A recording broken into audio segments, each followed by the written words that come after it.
Good evening, everyone.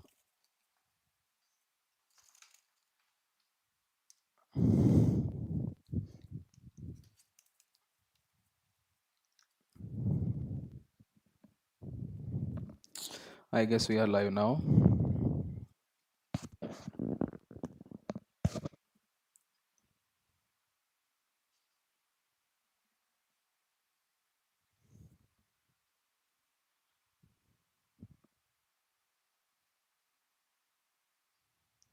Yes, we are. So let's begin today's session. So I think we were not having a stream yesterday. So we will just continue with our topic, and we are a bit off time today. Our stream, uh, basically, we live stream on around 8 and after 8 p.m. or sometimes in afternoon, but today we are off time due there is a bit festival season, so I think this is the appropriate time to stream today. So let's just begin where we left. I think I'm audible now. Yes, I am audible. So let's begin our session for today. And I think we left on where do we have left yesterday or the day before yesterday? We were on a looping concept, and we have done a question on GCD. We have performed GCD, greatest common divisor, and we have seen the concept how it is done. So next, what we have next?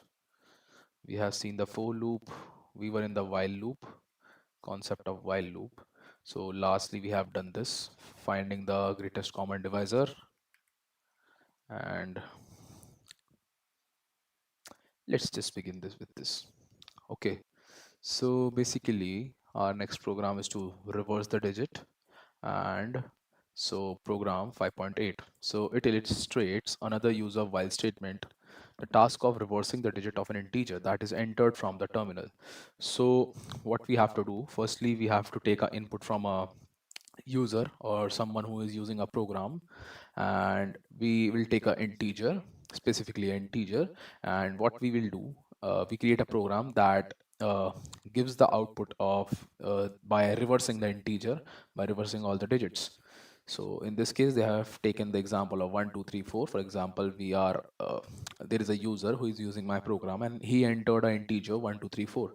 Let me just quickly check if the sound is all right or not.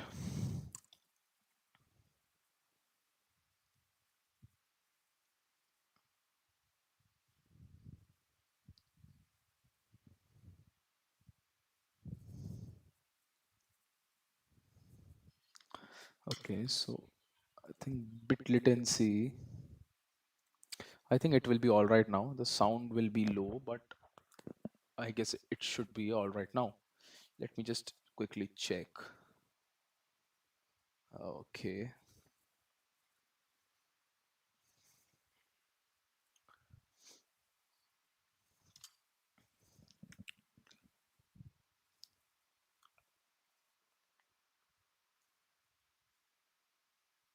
Now it's fine.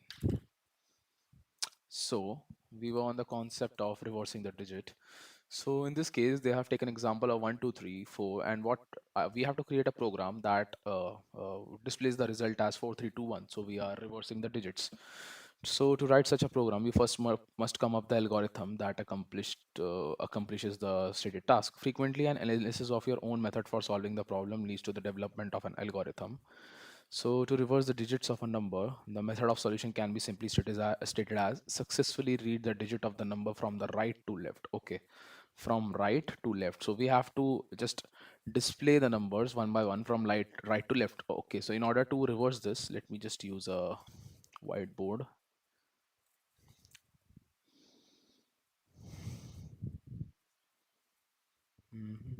Okay, we have Miro.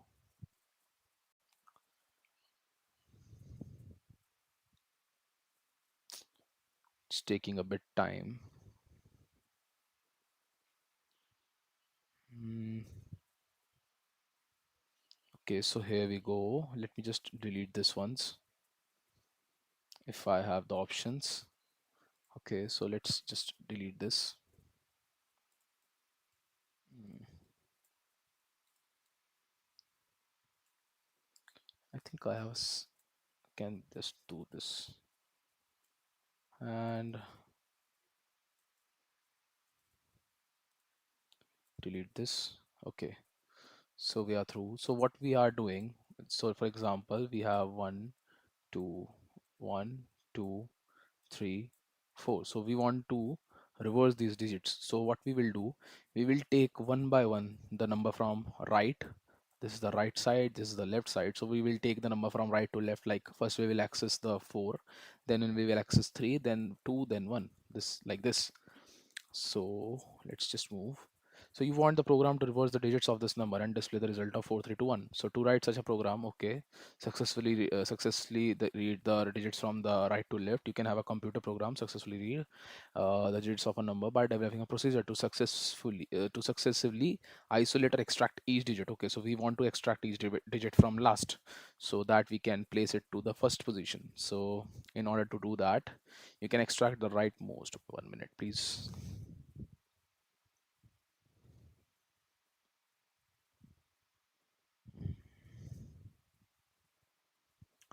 So in order to do that, we need to extract from the last and place it in the first position. So what we will do, so this is the algorithm. You can extract the rightmost digit from an integer number by taking the remainder of the integer. So okay, so we will take the remainder. So we know that if we just divide by 10, you will get the nearest divisor for the 10, and you will get the remainder like the last digit.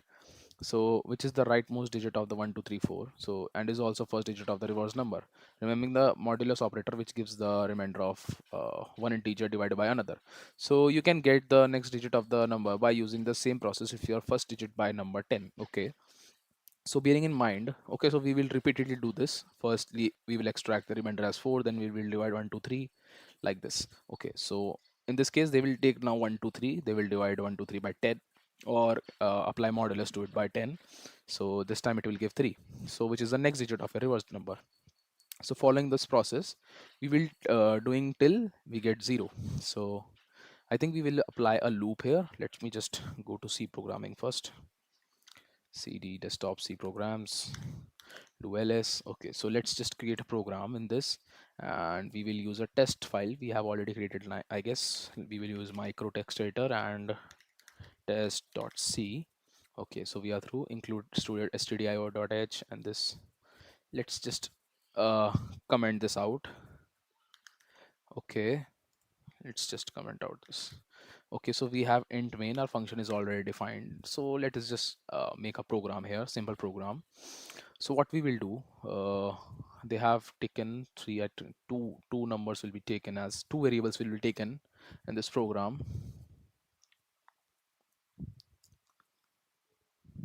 Okay, so firstly we have imported the standard input output and header file. Then we have named a program and passed a void argument. And we will what we do now, we will start programming. So we will take int and take two things like num, and we will take rev, reverse digit, and let's just terminate with semicolon. What we will do, we will ask the user to print a number. So enter a number, and we will store it in a variable with scanf, and like percent I will be great, percent I, and we will store it in num, I guess. Yes, num and num. Okay, pretty good. And now we will write the logic. We will be doing this till the number is 0. So while num is when the number will not be equal to 0, so while num is equals to 0, not equals to 0, what we will be doing, so the reverse of the digit, like rev, we will take rev. Okay, my webcam, nice, sorry for that.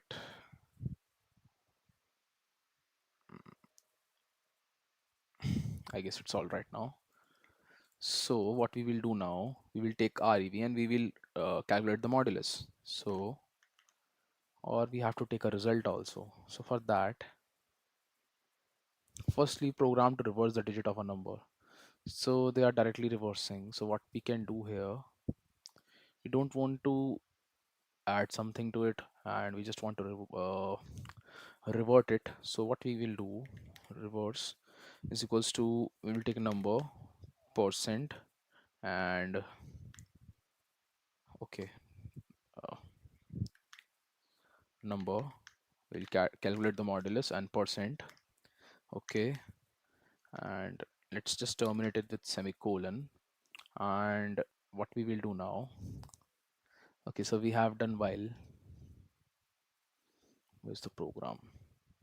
Okay, so we have done while here, we have reversed the number and we have extracted the last digit of the number 2.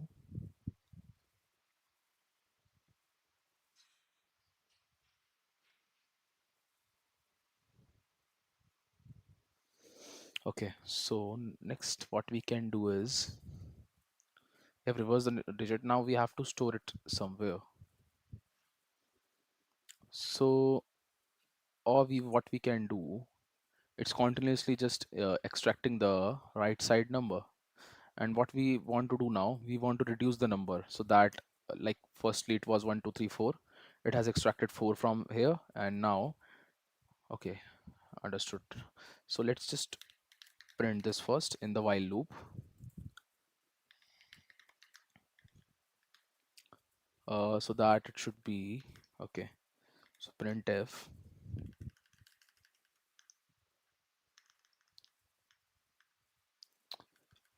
now we will be printing, so like percent I, we can use a percent D, both can be used, and we want to print rev. So here we don't need to specifically store it somewhere, so we will not use and here to store it. So we have printed this, and okay, so while loop is also started here, we need to close that also, and we will close it here. We have printed, okay, so we have to now reduce the number so that right number is extracted. So number 10, close the while loop, hit enter. Now what we will do, as we want to print the numbers, we will take a one line break from here, print, and just breaking the new line character, but breaking the line by new line character, and we will return the system straight to 0.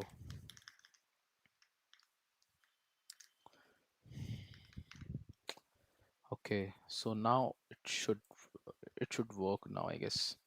Okay, so let's just save and quit, and what we will do, test.c, save it in test. Okay, so there are various, okay, print f, it will do, okay, basic mistakes we have done here. First thing first is we have not terminated this one. We will be doing like this, then print f, then this, and it should be working now. Mm, okay, I think I used colon here. Mm, okay, let's just try to run this. Enter a number, we will take 3 4 5. So it in return it has, okay, so program is successfully, I think, successfully executed. So let's just try one more time, test 1. So it will just give 1 because the reverse of 1 will be 1 only. If we will give 1 0, it will return 0 1. If we give 0 1, it will return 1. Okay, I guess yes, it will return 1. Let's just try to give a few more numbers. Okay, working fine. So let's just move forward. So the do statement, each digit is displayed as, okay, okay, perfectly fine.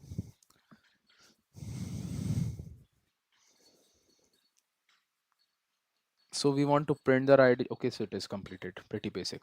So each digit is displayed. Are there any charts? No. So each digit is displayed as it is extracted by the program. Notice that you will not include a new line character inside the printf. Consider the while loop. Okay.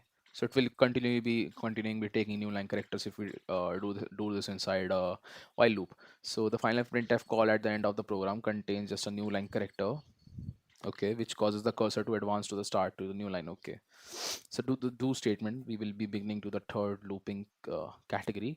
So the two looping statement discussed so far in this chapter both make a test of the conditions before the loop is executed.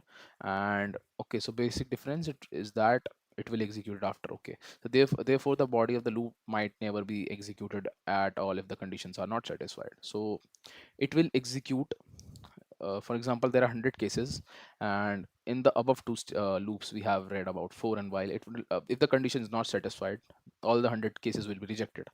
But in this case, if the condition is not even if the condition is not satisfied, it will run for at least one time. So when developing programs, it sometimes become desirable to have the test made at the end of the loop rather than at the beginning.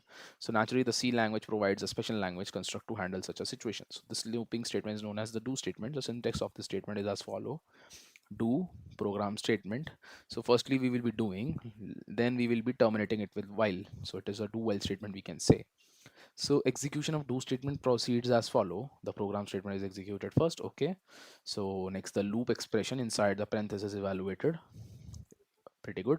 If the result evaluating the expression is true, the loop continues the program statement and is once again executed. As long as the evaluation of the long expression continues to be true, as this statement, while statement will be true, it will be executed. So when the execution of this proves to be false, the loop is terminated and the next statement in the program is executed in the normal sequential manner. Okay, even if the condition is false, it will be generating the result or following the command at least for one time or strictly for one time. So in program 5.8, next, so do statement is simply a transposition of the while statement while the looping condition placed at the end of the loop rather than at the beginning. Okay, so implementing a revised program to reverse the, okay, so they are just, hmm. So what they have done in this, let me just open that only. So we will be executing our main thing first, then we will be specifying the condition. So we'll make the changes in this itself. We will be doing this stuff first, like do this, and have I, okay, we have done with the do block, and now we will be going while, and I will simply give the number should not be equals to 0. Pretty basic, and rest all same, I guess. Yes, rest all same, because while is completed, do is completed. We have done the printf thing, return the system state to 0. Let me just try to run this once. So when we do control s control q, let's just compile this once. Okay,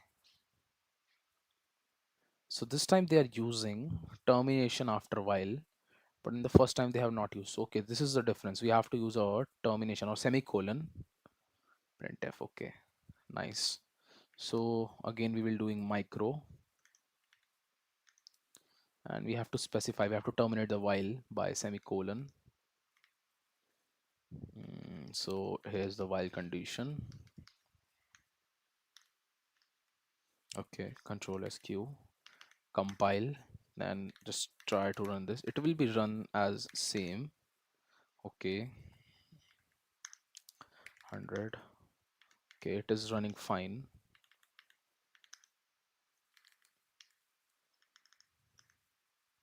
What if we do something like we print strings or something? Okay, so it will leave the strings and just treat the number. What we, if we do that, like something like this, what it will do? Just making random errors. Okay, I think they are just converting these strings into a numeric value or cipher the text first, then they are converting this. Let's just leave this clear.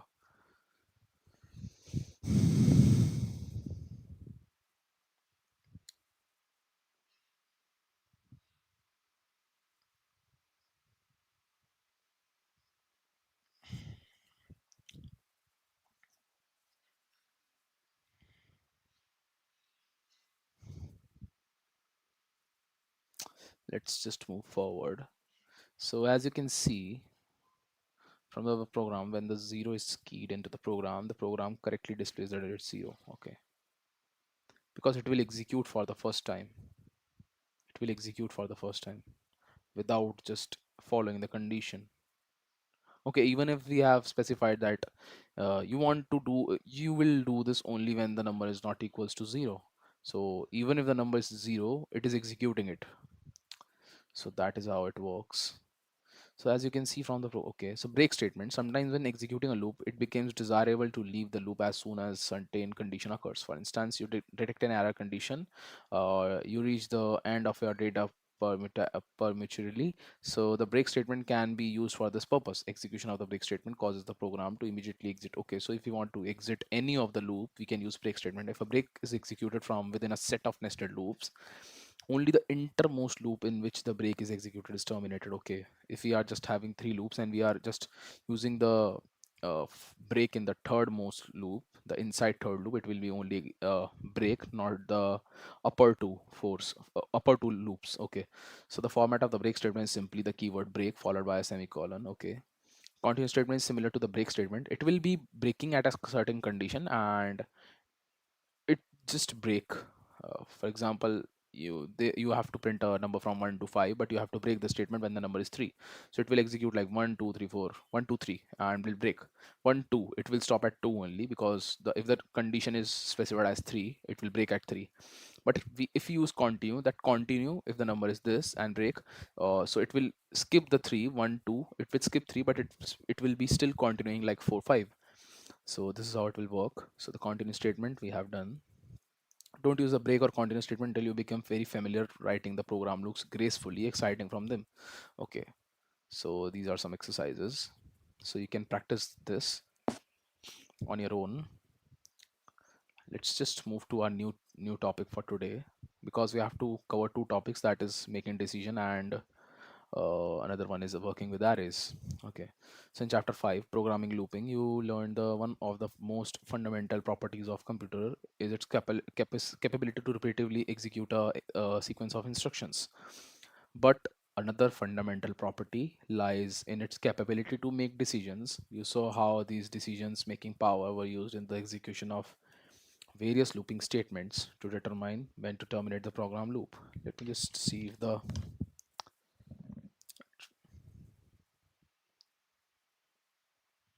okay, it's working fine. So the C programming, okay, if we are making decision, we will be using three keywords like if, switch, if, and switch. So if you ever heard about the if statement, ladder if, else if, and all, so this is what all about is making decisions. So the C programming language also provides several other decision making constructs which are covered in this chapter. So the first is if statement, then switch, then the conditional operator. So we will be moving one by one. So the C programming language provides a general decision-making capability in the form of language construct known as if the statement. So the general format of the statement is if expression. We will be giving a condition and if the program statement will be run or not. So imagine that you would translate a statement such as if it is not raining, then I will be going to swimming into the C language using the preceding format. So this is a way of writing. So if the if statement is used to stipulate execution of a program statement or statement if enclosed in braces based upon specified condition, okay, we will give a condition. So in this case, a official example, if count is increased, count is greater than count limit, so we have set a limit. So printf count limit exceeded. Okay, so if we are running a loop and we are just counting something, and if the condition, we want to give a condition at which it specifically stops or execute something, so we will be giving this. So for example, if count is plus plus plus and till 100 it is going and the count limit is set to 50, so when the loop will reach 50, all the things executed 50 times, and when the loop will reach 50, it will be very useful if you are if you talk about cybersecurity penetration testing, and if you want to use brute force attack, and if you want to stop something at a particular instance, so it can be useful. So printf statement is executed only if the value of the count is greater than the value of count limit. Okay, otherwise it is ignored. An actual program example. Okay, let's just do the program. So the use of phrase if it is less than zero in the preceding sentence signal that a decision must be made by the program. So program to calculate absolute value of an integer. Okay, absolute value, I think positive value they will calculate. Int void int number. Okay, so everything will be same. Let's just make a file here, micro decision dot c, and firstly we'll be including a hash include, including a header file that is standard input output dot header stdio. Okay,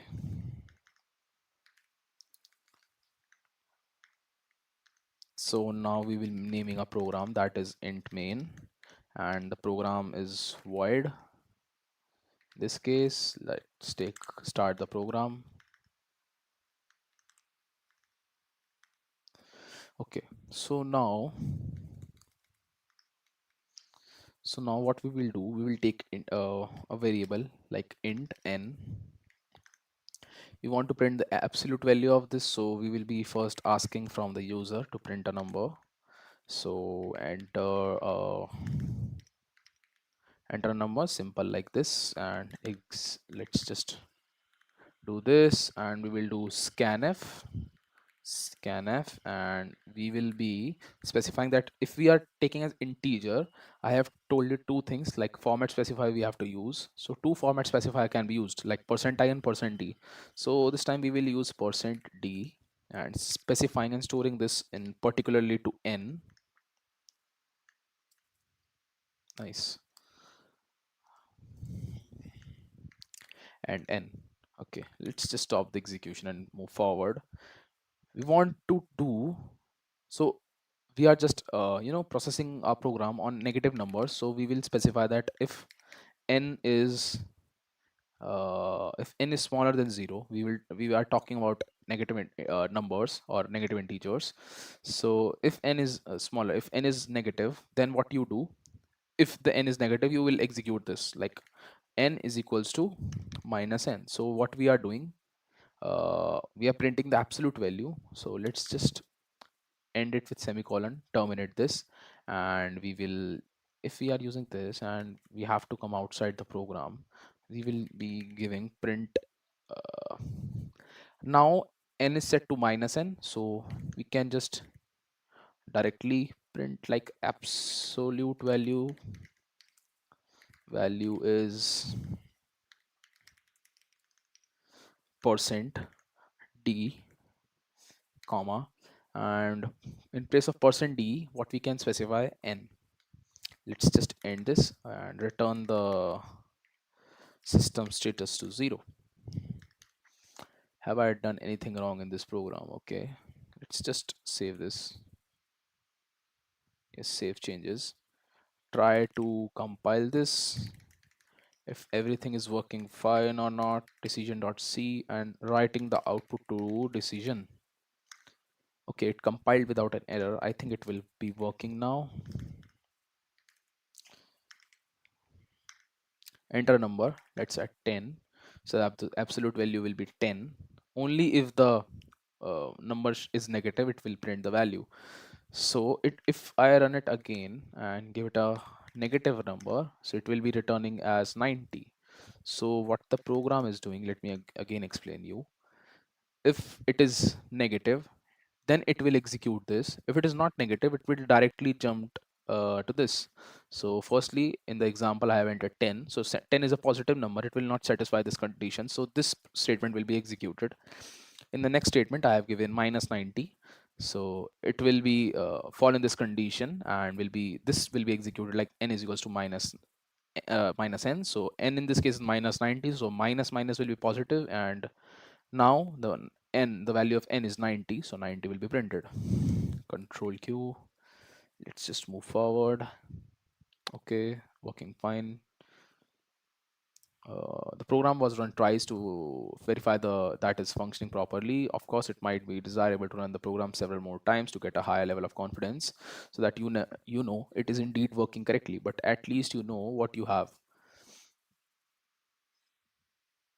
After a message is displayed to the user, the integer value that is entered is stored in the number. So the program tests the value of number to see if it is less than 0. We will not be going into this. Let's just look at the program 6.2. So calculating the average of a set of grades, counting the number of failing test grades. Yeah. Okay, so the notion of calculating the average of a set, what they are doing. So okay, fine. Number grades, I grade, grade total, failure count.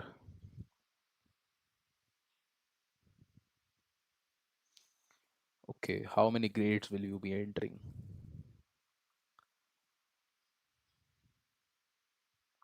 Scanf for the number of grades. So I think we are giving multiple grades. It can be 1, 2, 3, or 4. So firstly, we'll specify the grade count. I guess they have number of grades. Okay, grade count. I for the loop. Okay, so printf, enter a number, hash percent I, enter grade. So it will be running like this. So it is a concept of array, I guess. But because there are multiple grades, we have to store this all the grades in an array in order to calculate the total. So grand total is equals to grand total plus grade. Not able to understand the program. Calculating the average of a set of grades. So set, we are dealing with sets, counting the number of failing test grades. So they have calculated a grade. Okay. How many grades? 7. Okay. So enter grade 93, 66. Grade averages. So they are also calculating grade average and number of failures in this. Okay. So we'll be testing. Sorry for that. We'll be testing each and every grade if it is less than 65 or not, and we will be doing that in loop also, I guess. So it is increasing the bracket. Okay, so if is run in the condition of 4, so it's not outside the condition of 4. Okay, so let's make this program micro grades.c, including the library stdio.h .h, naming the program int main, specifying void starting the program. We will be taking int. We want to take I for running the loop. Okay, n for the number of grades, and grade for calculating the grade. Okay, if you want to also you want to calculate the failure count, number of failure count, and also the grade total in order to calculate the grade total. Okay, so in order to calculate the average, we have to take a grade total also, and we will be taking one more thing, that is number of failures. Fail. Okay, let's take fail, and we will be denoting as 0 because at currently it is 0. And let's just try to do one thing, because average can be in decimals and it's not necessary it should be integer. So what we will do, we will take it as float, and because we were calculating average, we will take avg. So let's move. We will be printing that how many, okay, how many grades you want to enter, question mark. We are asking the user how many grades you want to enter. So scanf, we will be storing that in n. Okay, so percent %i, we will take this format specifier percent %i or percent %d, your choice. We are storing the variable, so we use and n, and just do this. Now we will be running a loop condition in order to store the grades. So for I is equals to 0, it will be running till n because the number of grades, or n is equals to smaller or is equals to n. Okay, and we will be just increasing the number of repetitions, so no need to terminate, and we will be writing like this because as we want to enter the number of, we want each and every grade. So let's just try enter grade. And what we will do now, let's just terminate this first. We are storing it in somewhere.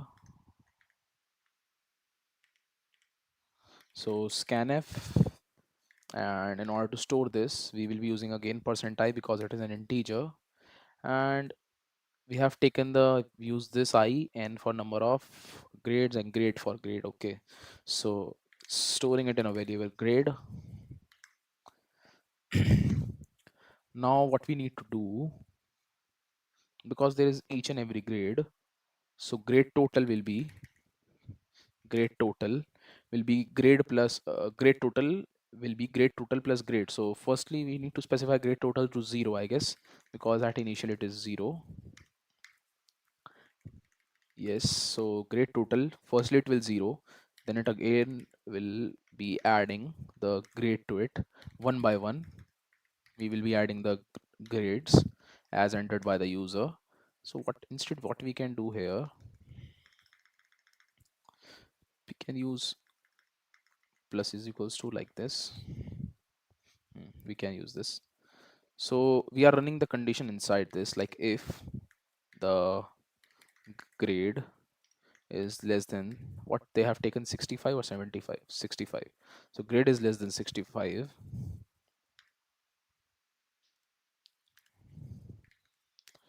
Uh, we want to increase the count of the failures. So let's just do one thing and increase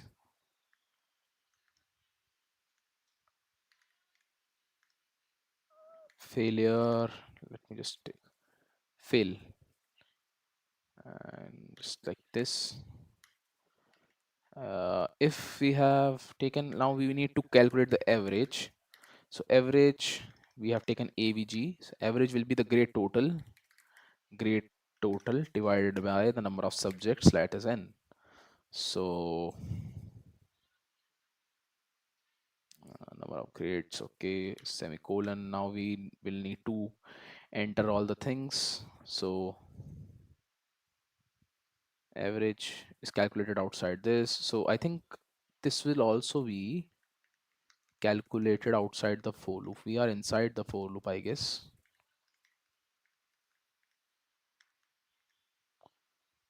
Okay. So we will be printing the two results, like printf number of failures. What's the spelling of fail? Let's take fail. And for that, we are not storing it anywhere. We just want to print the variable. So that is fail. So printf now we'll be taking out the average. Your average is, I think I have to use percent I here, percent I format specifier. And also because since it is a float value, we will be taking, because we want to print it till 2 decimal places. So, or 6 decimal, let's take 2 decimal places or 1 decimal place.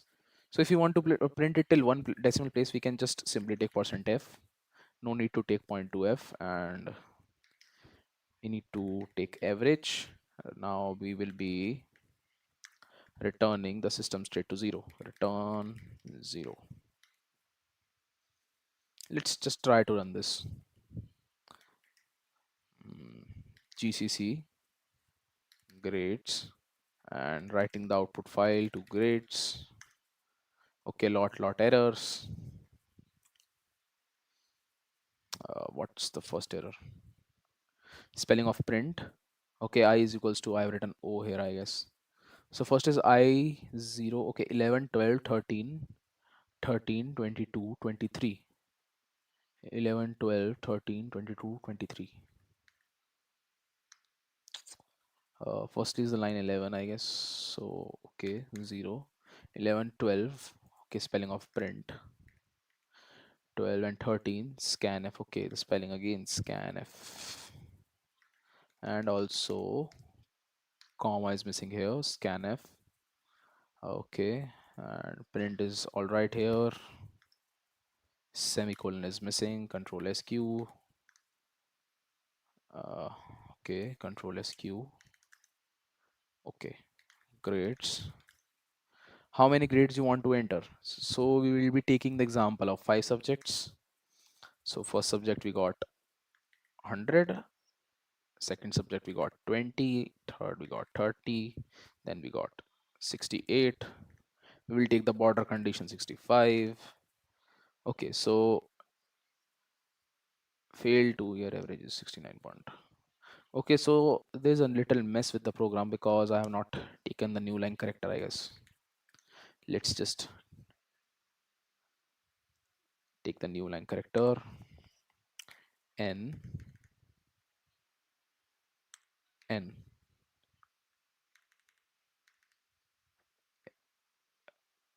uh, okay, I should it will be all right now.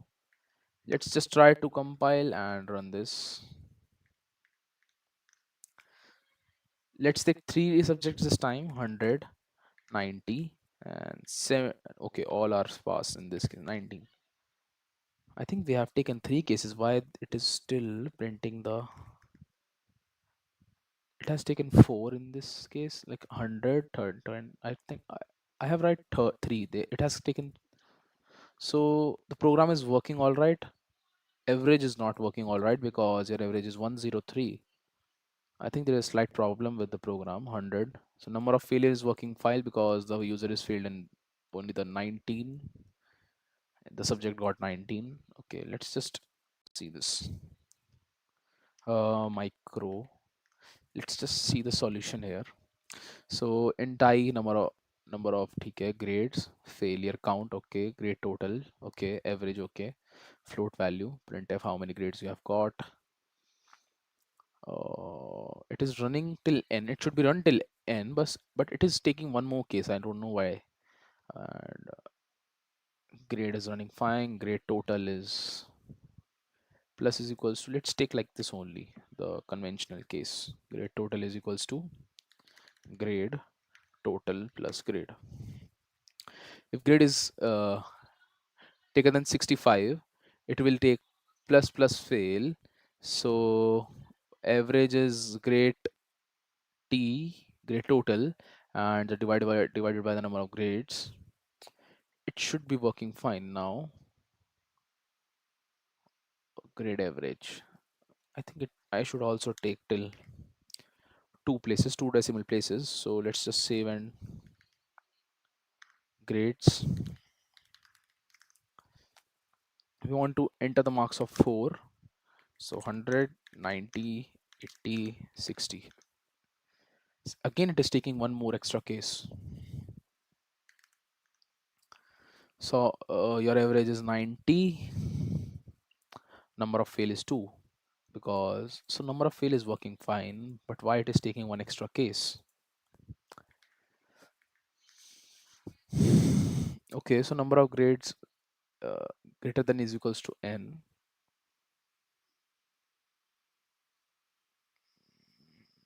So I've entered 4. It's taking one more case extra. Grade total is set to 0, fail is set to 0. N cannot be set to 0 because we will be giving a value here, and I plus plus here. Okay, so it is pre-increment, it is post-increment, no problem.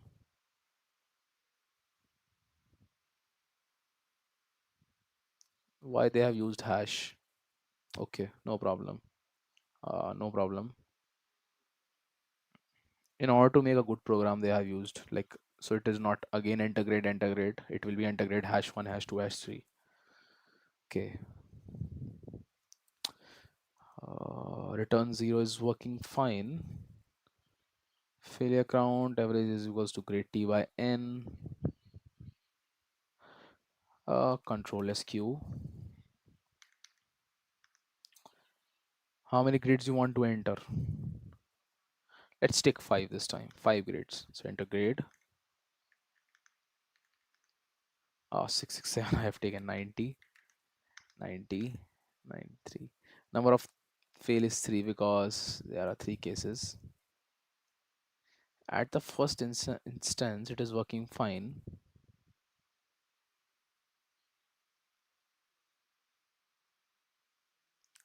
It's taking one more extra case. Let me just do one thing.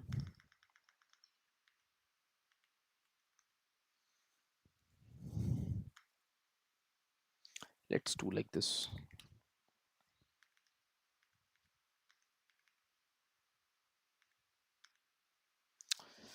Taking three cases, 19, 90, 90. So it is working fine now. You should not be using equals to. It is taking one extra case. It's not the problem with this program. It's working fine, but in my system, it's taking, if I am using equals to, it is taking one more case. Okay, it's now working fine. Let's just proceed on the other example. We will not read this. We have understood what it is doing. So the if point is used to, I have already told the value average to be displayed to two decimal places.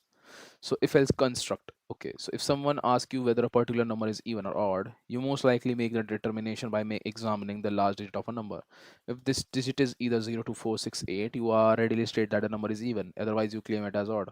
So if you have only two cases to make decisions, if you have only two cases to make decision, you can use like if. But if you have multiple decision making statement, if you have to take multiple decisions, you will be using if else ladder. Sometimes it is called if else ladder.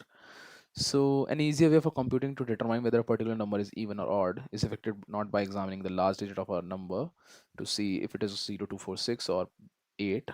Okay, if else ladder is later, but if we want to take two conditions, if we use if else. So if the number is 20246 or divided by 2, it will be even, else it will be odd. It's like this, I guess. Okay, so same thing. If the number is, let's just make it on our own. uh, Micro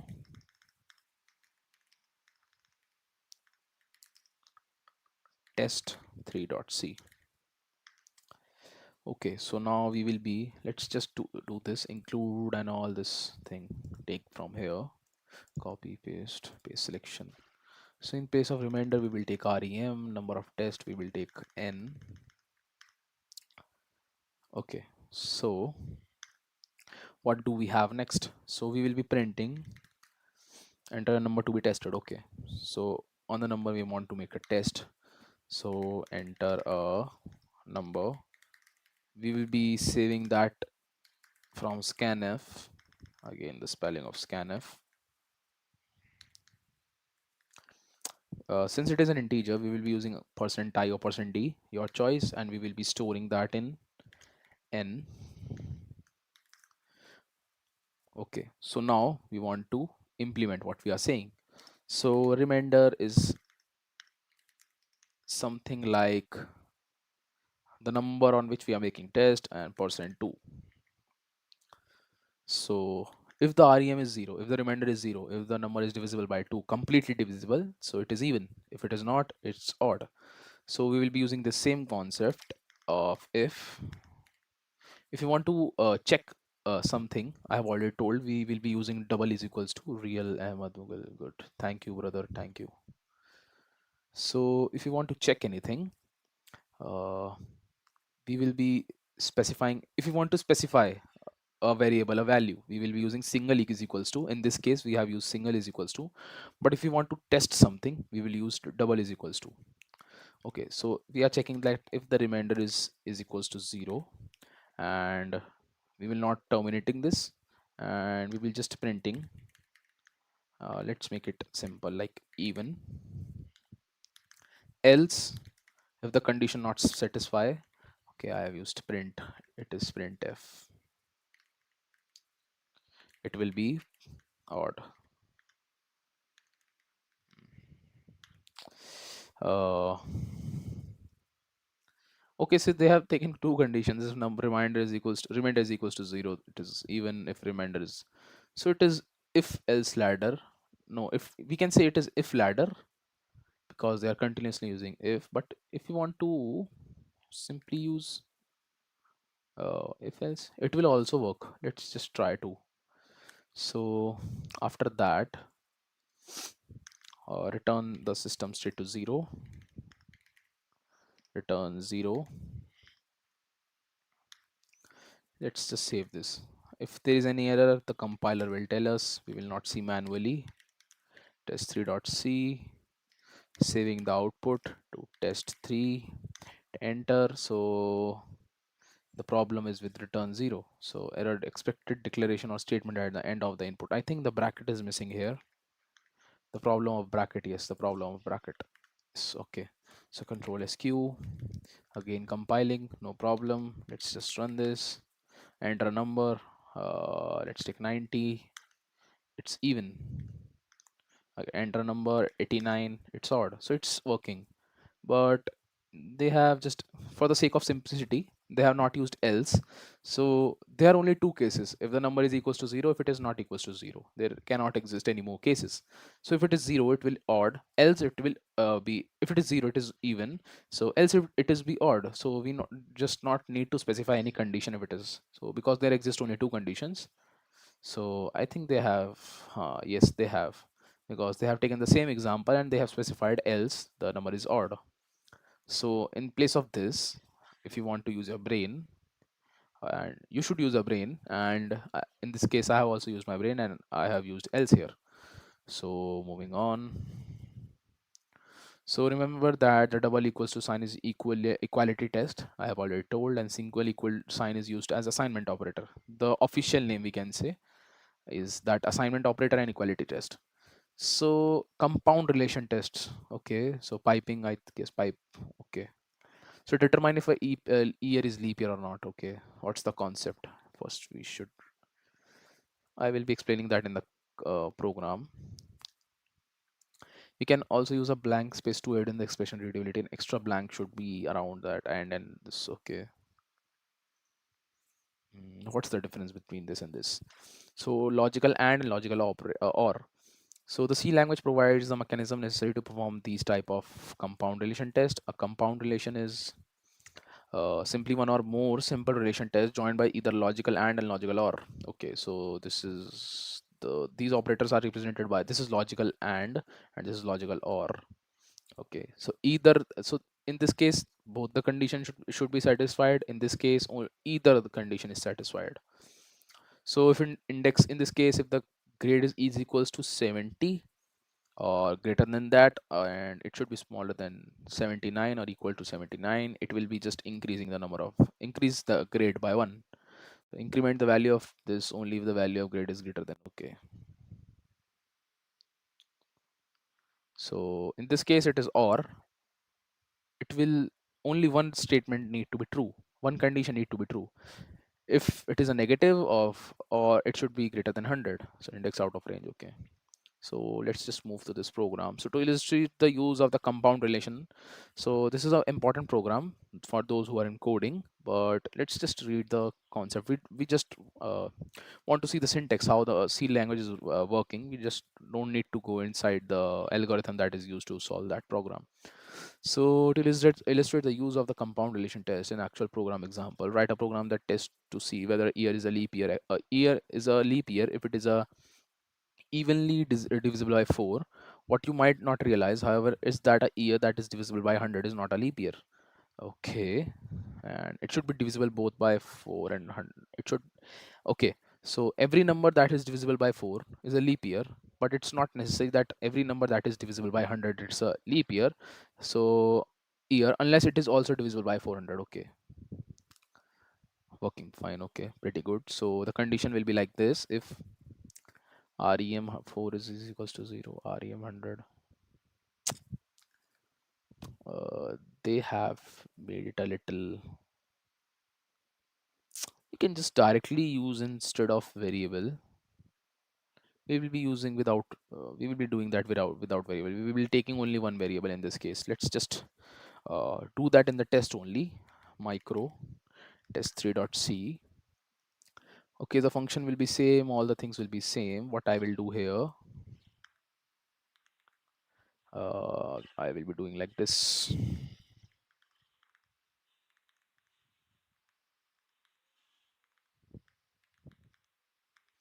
So we'll be create a new program. Bracket is already sorted, and let's take int n. We will take the year. Let's take it year. Why? So we will be writing the condition in one go. We will just print f and enter the year, enter the year, and scanf. Scanf, we will be, since it is an integer, we will be specified by format specifier I, and we will be storing that in year or y, and y. Hmm.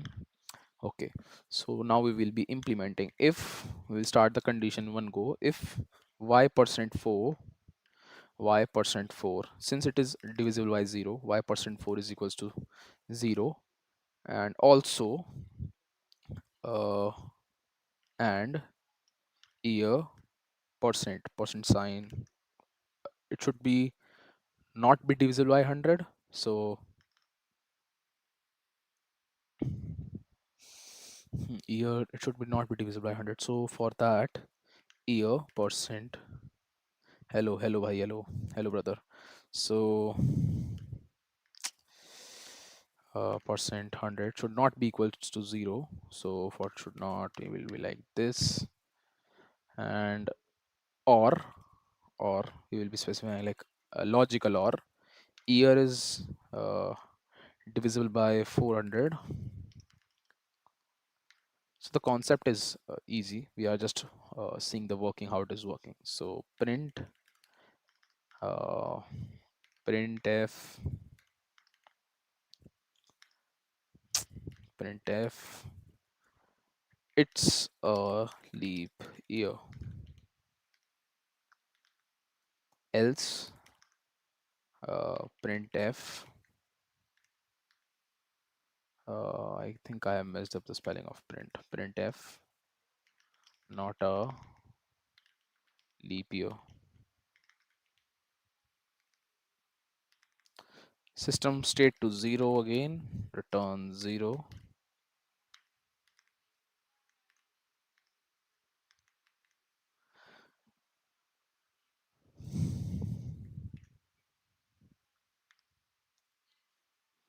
Enter the year, storing it in this, and just what you do. What I do, I'm in cybersecurity. Simple. Uh, so let's just compile this. Unexpected. Hello again. Hello, brother. Hello, Yash. I remember you. So, is there any extra bracket? Yes, it is extra bracket, I guess. So let's just save this and compile. Okay, it is running without error. Test 3. So let's take the year 2000. So it should be a leap year. It's a leap year. Let's take year 1900. So it's not a leap year, I guess. Not a leap year. Okay, let's take another example. 1000. It will be also not a leap year. Let's take another example. 2017, 2012. Let's take 2012. It should be a leap year. It's a leap year. So the program is working fine. We have seen the if statement, if ladder, and if else both.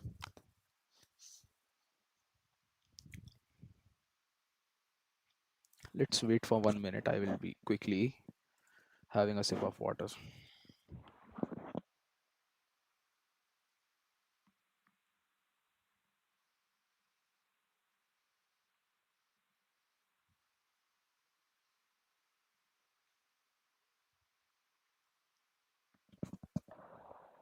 You use Kali Linux? Yes, I use Kali Linux.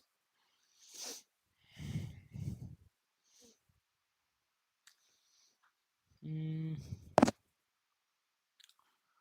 okay, already sorted. So they have create a little chaos here. REM 100. We just can directly specify here. I think they have also directly done that. Yes, this is the logic behind behind leap year. It should be uh, so. and is used in order to specify that we are assuming that both conditions are true. So in this, it is necessary that both conditions are true. So this is or it should be divisible by directly by 400. Pretty basic.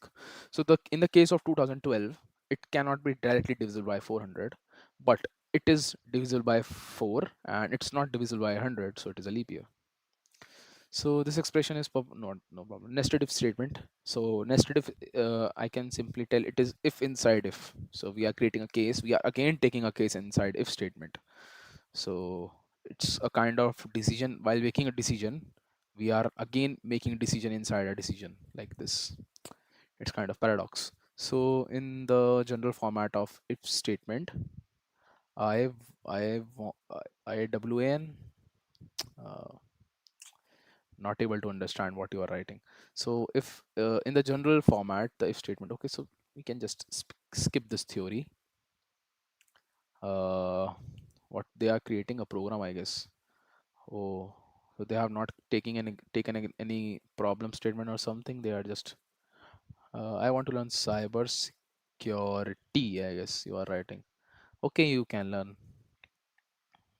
You can, brother. You are open to learn anything. Just learn. What particular domain in cybersecurity you are targeting? So nested if statement. So in this general format of the if statement, remember that if the result of evaluating the expression inside the parenthesis is true, the statement that immediately follows is executed. It is perfectly valid. How? What? How? What specific domain you want to target in cybersecurity? Hi bro, hi brother. SC edits. I remember that. I am back. Yes, I know you. So the statement that immediately follow is executed. It is perfectly valid that this program statement be another if statement as in the following statement. So if game over is equals to 0, if player to move is equals to you, printf your move. Okay, I think it is creating some kind of chess game or ludo game, or just toss or dicing, anything it can be possible. So if the value of the game over is 0, the following statement is executed. Okay, if the game is over and if the player to move is specified as you are playing the game, so it will be printing like your move.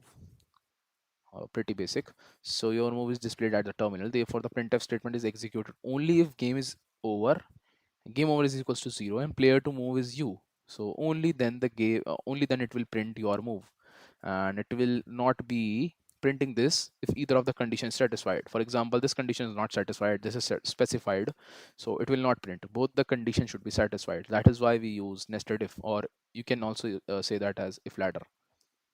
So okay, so if game is over is equals to 2 and player to move, okay, we can do this like this also. So this statement could have been equivalently followed. Okay, so a more practical example, nested if statement if you need. So if game over is equals to you is equals to 0, player to move is you, so your move. Else if you are not the player to move, it will print my move. Okay, pretty basic. So firstly, the first condition, the parent condition, we can say the game should be over. Then only this all the things will happen. So good job, my brother. Thank you. You have not answered my question. What domain are you specifically targeting in cybersecurity? Ali Korath.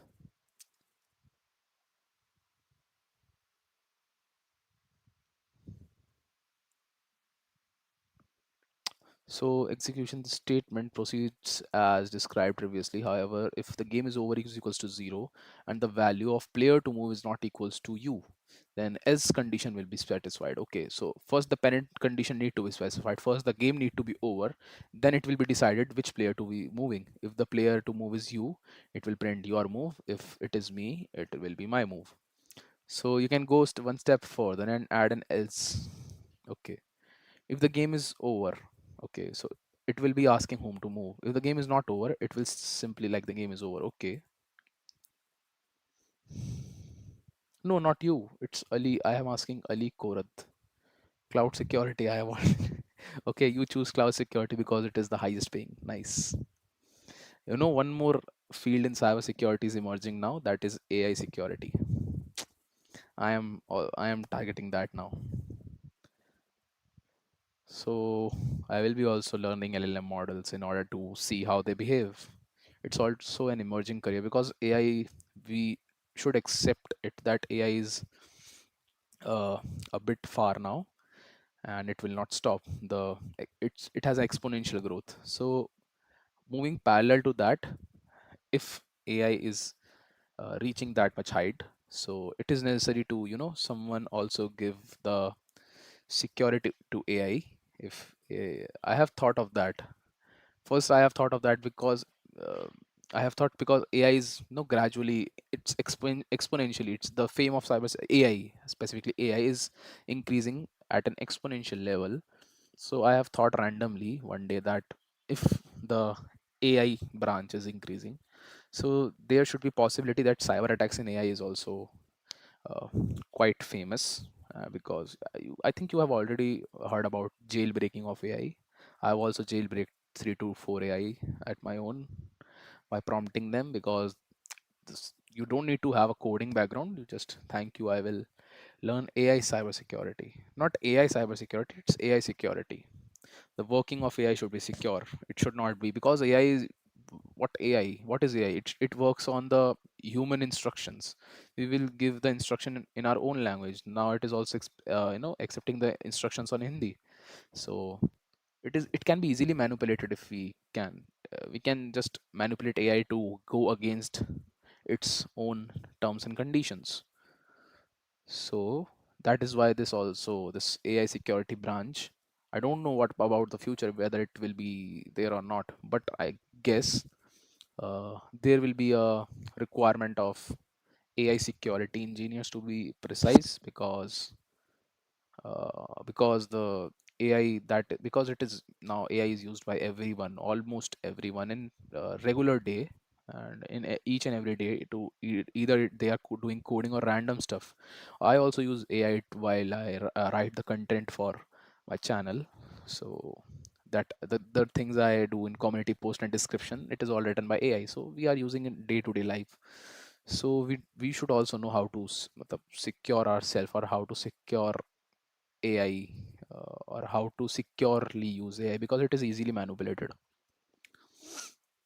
So let's just move forward. So the proper use of indentation goes 1 minute. Please wait 1 minute.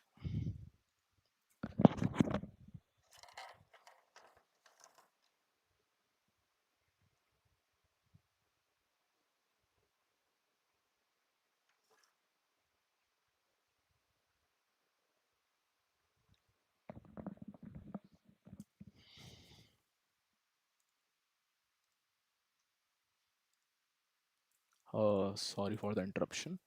I can coding with what you are writing, man. I can coding with Python. So you can code in Python. Wonderful, brother. Because both AI and cybersecurity both can be trained on AI Python. Okay, I understood. I understood.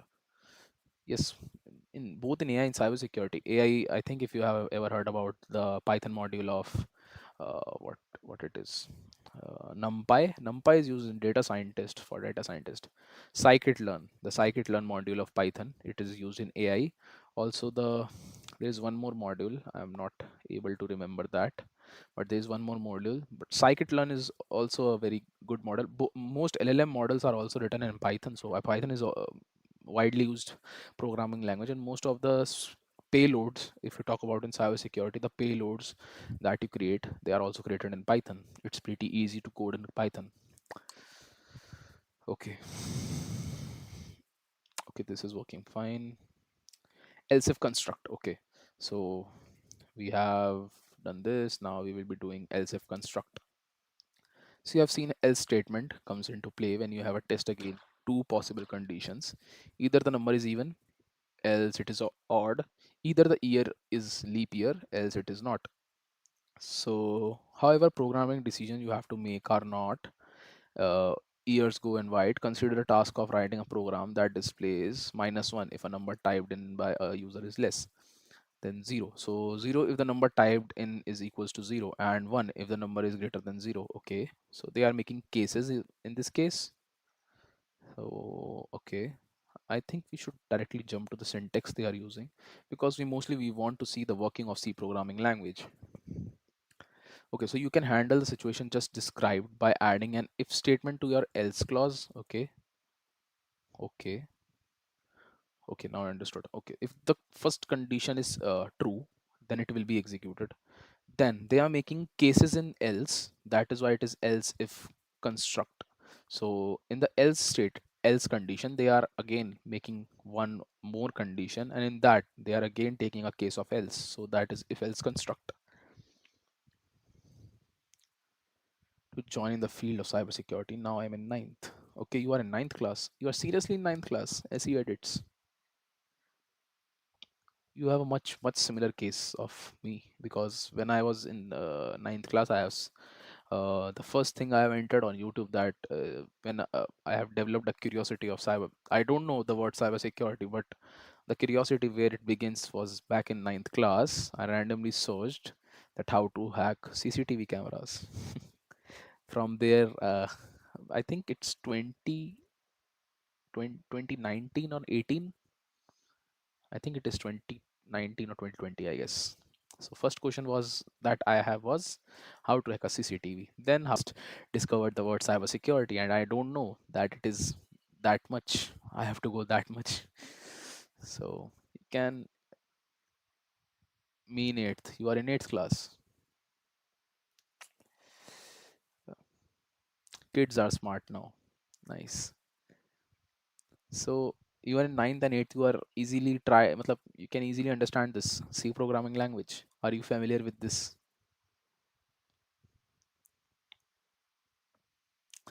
If there is any diploma course, I cannot tell about exact diploma or something. Yeah, I cannot personally. I cannot tell, because I know only two courses. If you want to just do any tech job, you can do BC or BTech. Nothing else I can tell about that. Or if you want to ask specifically about me, about cybersecurity from me, I can tell n number of certification mostly. Okay, so let's just go to the implementing the sign function. What's the sign function? Okay, so they are taking three cases in this case. If the number is negative, sign is -1, number 0, sign is 0, else it is 1.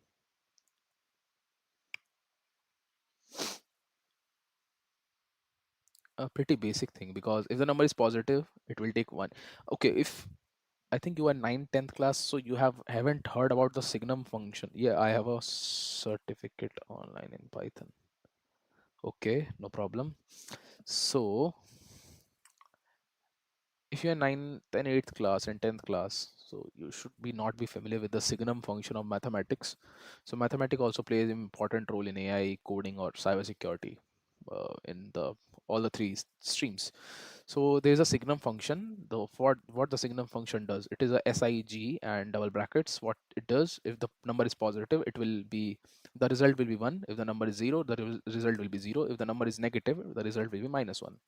So it's pretty basic, and we will not be. No, I haven't heard about it. You will be, you will get familiar that within the, I think, 12th standard signum function, when you will be going through the chapter relations and functions. So in the functions, there will be signum function. There will be sigma. The like in looping, we do 1 plus 2 plus 3 plus 4. The signum function, the factorials. These three concepts are pretty much important in 12th class. So let's just move forward. So program 6.7 analyzes a character that is hived in the form. Let's just see how much is left in this chapter. Okay, switch statement, cases. We will make cases, Boolean variables, conditional operators. We have to complete. We also have to complete this working with arrays today. Define array. Okay, pretty. I should say it is an advanced topic. Good, nice. No problem. We will be doing that. Why so early? Why so early, sir? Why so early, sir? Today I am weak in maths, sir. What can I do? Go learn maths from YouTube. N number of videos. Where were we? Where were we? Uh,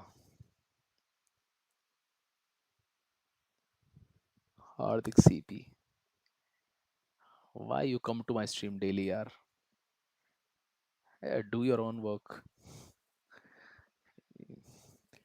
You know all the things, this C and C++. Why do come here? Why do you come here? So program 6.7 analyze a character that is typed in form of a terminal in from the terminal and classified it as either an alphabetical character or digit or a special character, anything else. To read a single character from the terminal, the format character %c okay are using. Okay, no problem. Categorize a single character entered the terminal. So header file, naming the variable. Okay, working fine. So we are now working with the characters. Let's just create this program. char.c. Let's just take this from here.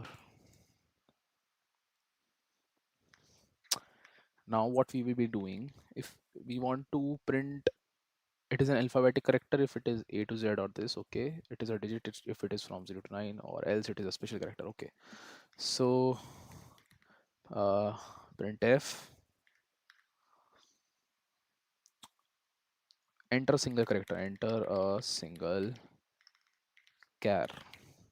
Okay, storing that in by scanf, and %c will be used this time, and we will be using in the variable c.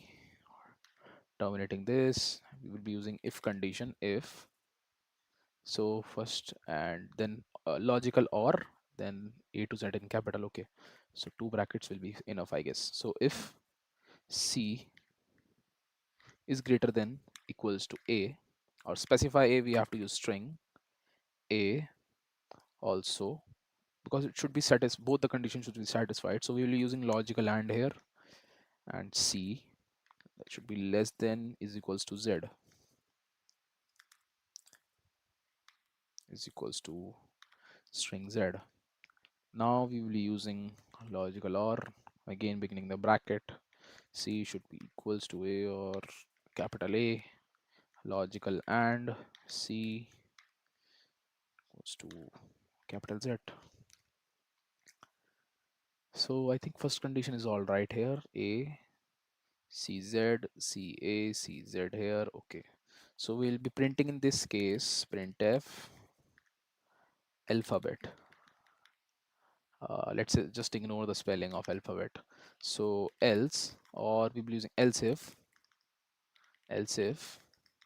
So now we are taking the case of numbers. So else if character is from 0 to 9. So C is equals to, or should be greater than 0, char 0, or we should say char 0, and we will be using logical and again C, and specify 9 here this time. So both the conditions are taken now. We'll be taking printf, we'll print number.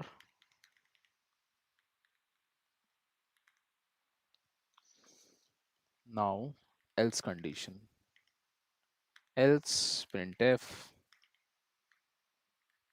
special character, special char,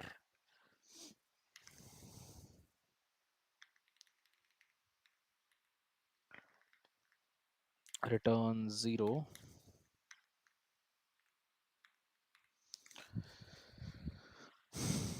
Let's just try to run that. We will not see the errors manually. uh, there can be errors, no problem.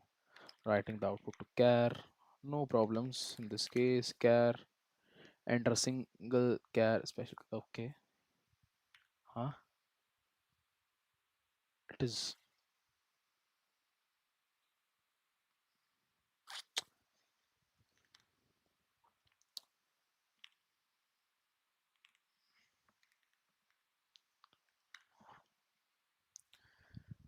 it's not letting us writing a character here. Printf, just executing it again and again. Okay, it's not storing here. And see, now it should run.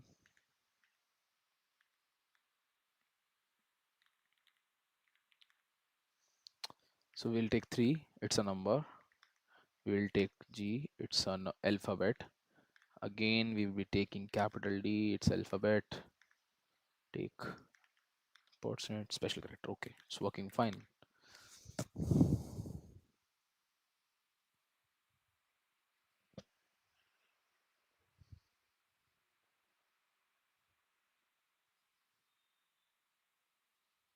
What is Scratch competition? I don't know. What is Scratch competition?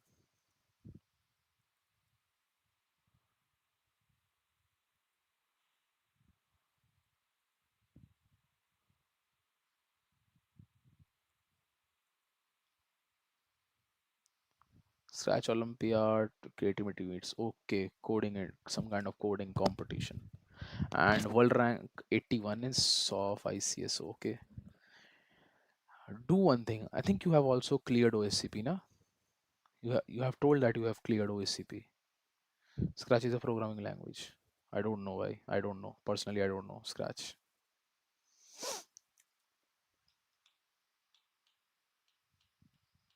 You have cleared OSCP, you have said.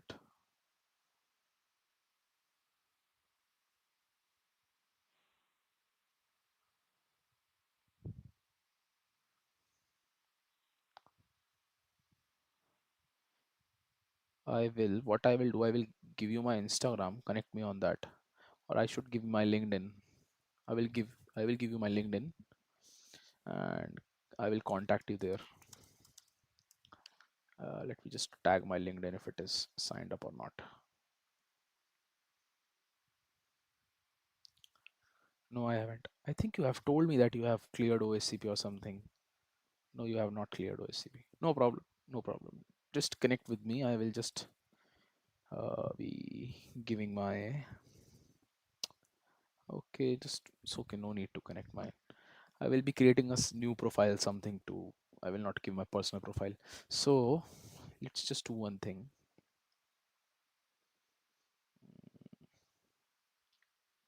I have another profile now named SafeByte. Let's just leave this. So that was someone else was there. I think okay. I'm confused, I guess. So moving on. Who cleared OSCB? Hey bro, I just learning C for now. I'm not learning. Yes, I am learning C. I should say I am learning C. Yes. Are there any questions or something?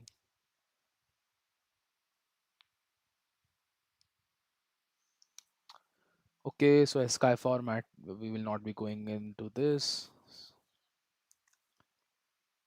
So the program evaluates the expression, displays the result at the terminal to two decimal places of accuracy. So the operator that you want to have recognized are normal operators for addition, subtraction, multiplication, division. Program 6.8 makes use of large if statement with many else if clause to determine which operation is to be performed. Okay. So program to evaluate simple expression of the form number operator number. Okay. Number operator number.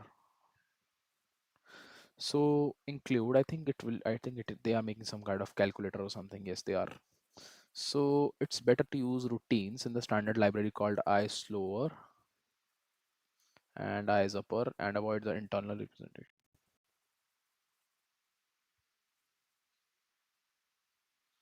Zero expat blog. I have already read that, bro. I have already read that.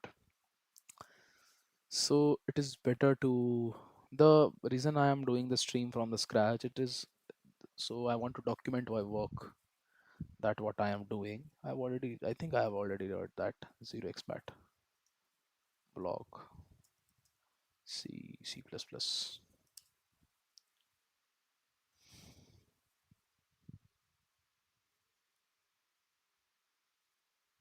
Mm.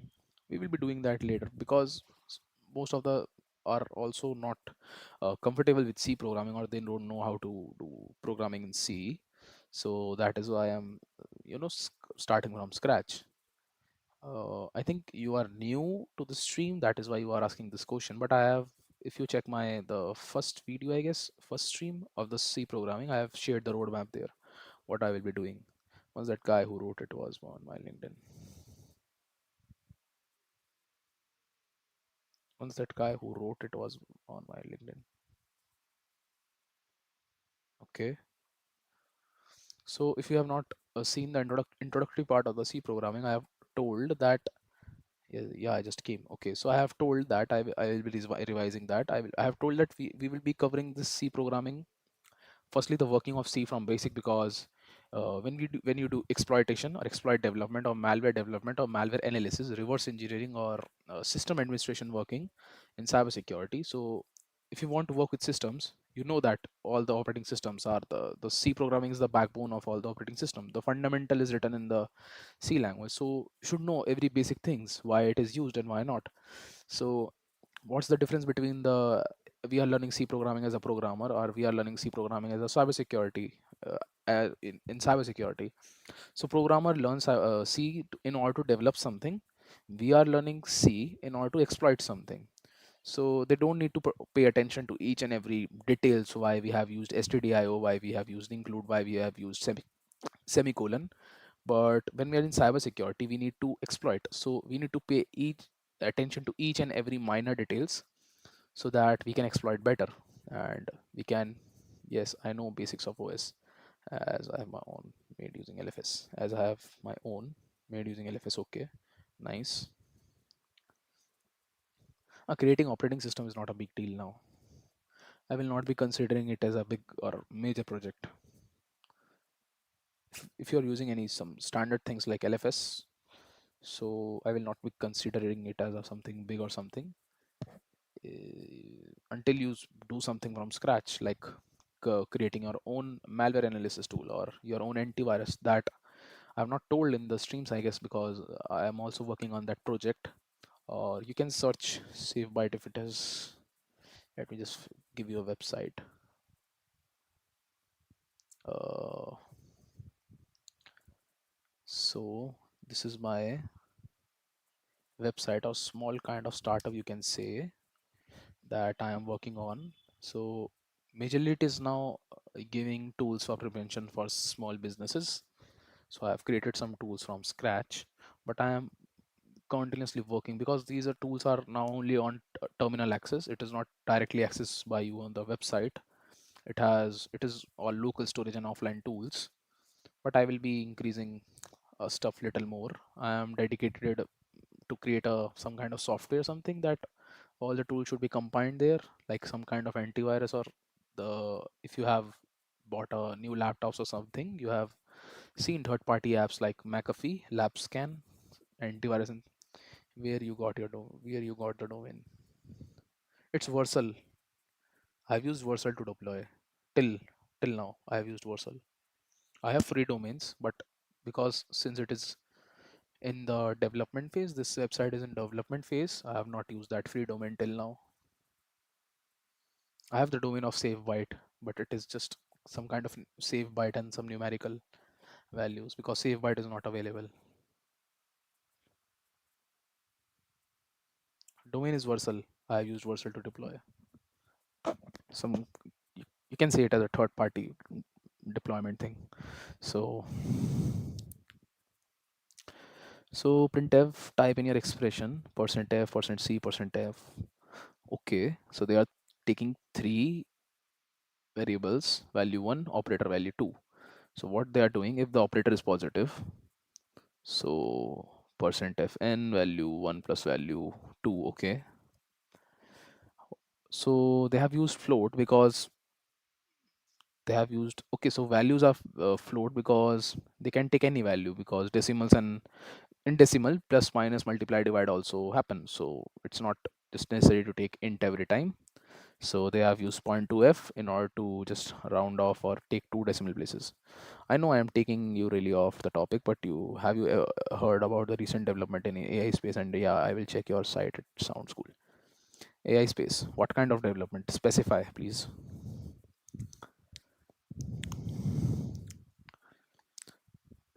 Elaborate a little more. I can comment if I have the full elaboration. I read many articles, yeah, daily. The kind of breaches, AI security, AI jailbreaking, AI jamming, AI hacking, many things. Can you just specify what you are talking about?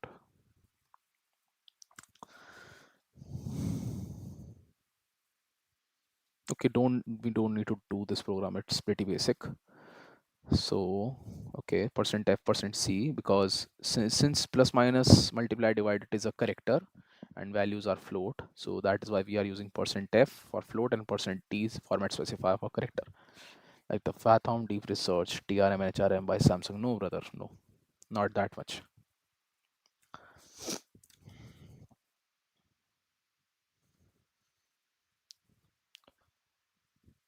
You are in AI or what?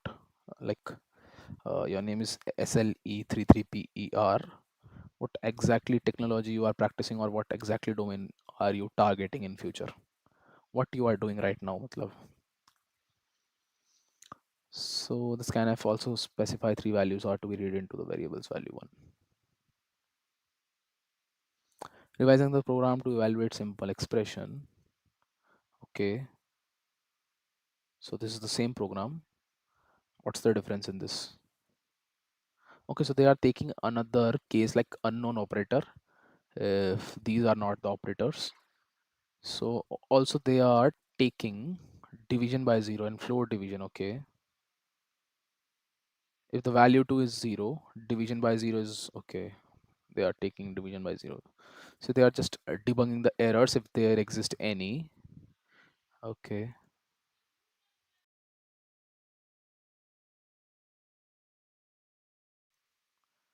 Do one thing. Let's just do this one. It's a good program. We can just simply take like calc. We are making a simple calculator in calc.c. Just take this thing and copy paste. So header file this we take it v1 v2 v1 v2 character is operator, or we can take op. So I am a CSE course student. Currently I'm in web dev. In part I have been part-time. I have been part of some activist group, and I am going for AI and low level programming language. Activist group, what kind of activist group you are in? Like government hacking or something, or just script kiddie, or just, or can it can be a possibility you can be a uh, some kind of leader of ransomware group. Activist group, nice, pretty cool. I am a solo hacker. I hope I hack on my own.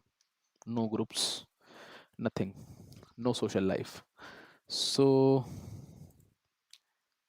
char is op.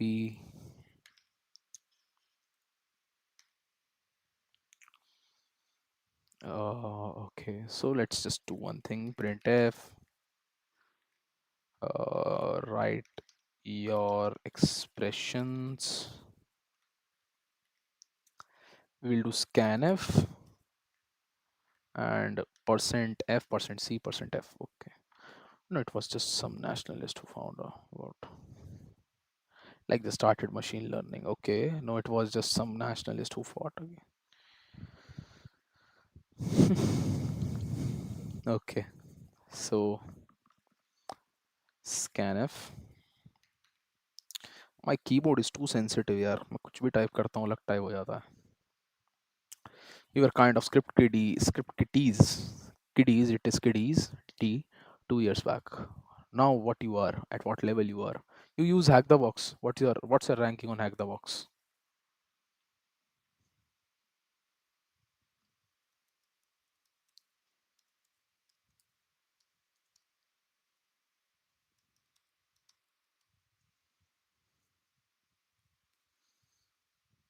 I try to find my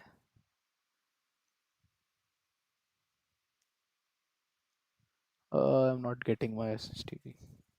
Are you an HTTP or T? What is that? TC, no, not TCM. It is try hack me. Sorry, THM. Try hack me or HTTP. Are you in any of them? So percent F, percent C for character.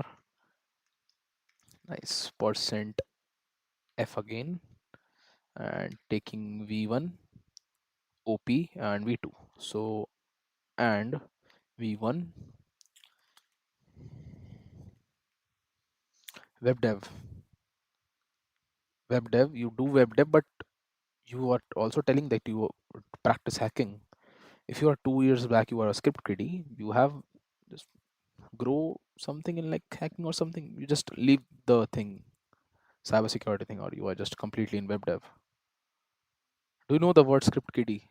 Are you familiar with script kiddie kid? Script kiddie word, sorry. It can be a possibility you are not familiar with script kiddie, but can you tell? Are you familiar with it?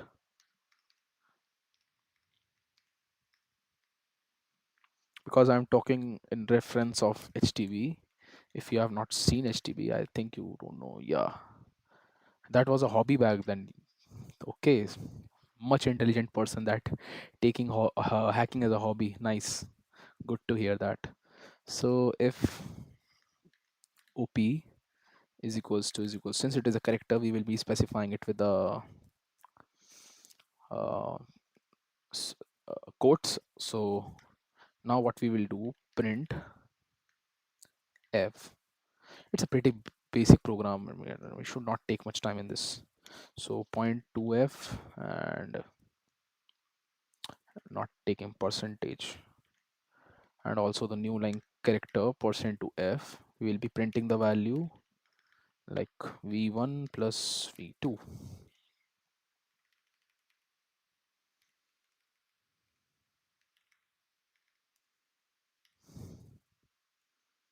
Since we are using this again and again, we will copy this, control v. Nice.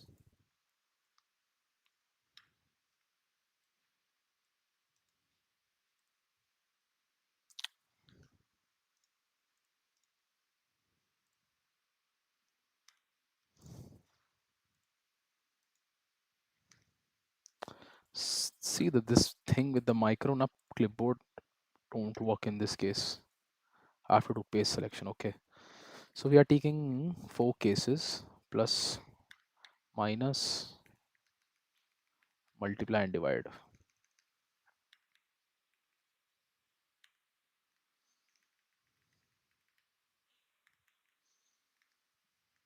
Multiply, multiply. So in case of this divide, if the operator is divide, okay, so if we are using if ladder, it will work, but let's take else if for the sake of simplicity.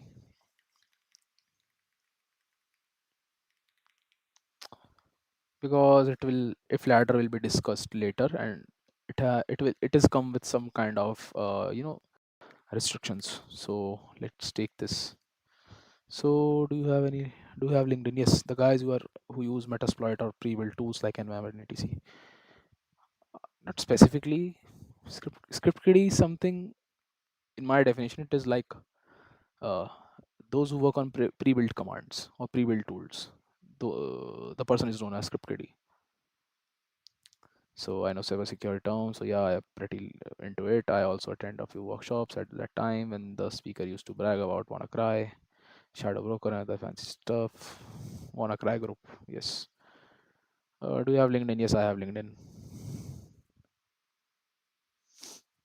I will give you another LinkedIn here. I will create something because uh, Power Manager. Because please wait a minute. Let me just connect system to.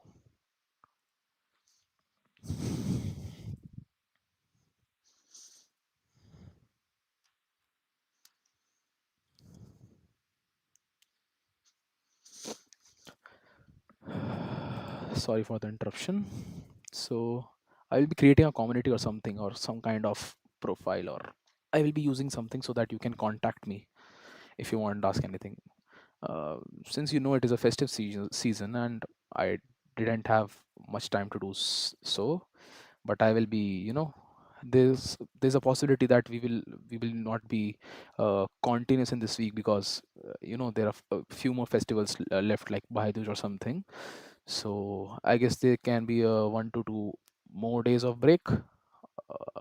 I have also, because I have also planned that I will be taking a break all today also. We will not be streaming, but somehow I got time. Yeah, I think Discord is best. Yes, I will be. I recently heard that Android become closer source. Now is it true? Became closed source. Now is it true? I recently heard that Android became closed source. Uh, maybe, maybe. Some person can have different point of view, some have different, but in my case I will be saying that maybe it is, maybe it is not. It depends on the condition.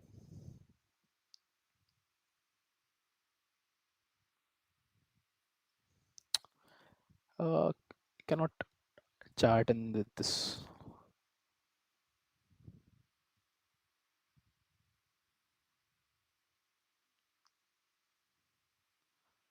But if you have you follow that, because I have taught Apache, have you follow the blogs of web servers, Nginx, Apache and all? Explain. What explain, brother? Explain this. No, it's not became I have a mixed point of view on that, because if you talk about, because Android is now, categorized. Because if you talk about fundamental Android, stock Android, like the Google Pixel phones uses, so I think that can be an open source. But if you have ever heard about Apache and Apache 2.0, 2.0 license, have you ever heard about the license they have issued to Android? According to that, it's still, now it is open source. It's still open source. The core operating system I am talking about, the core Android operating system.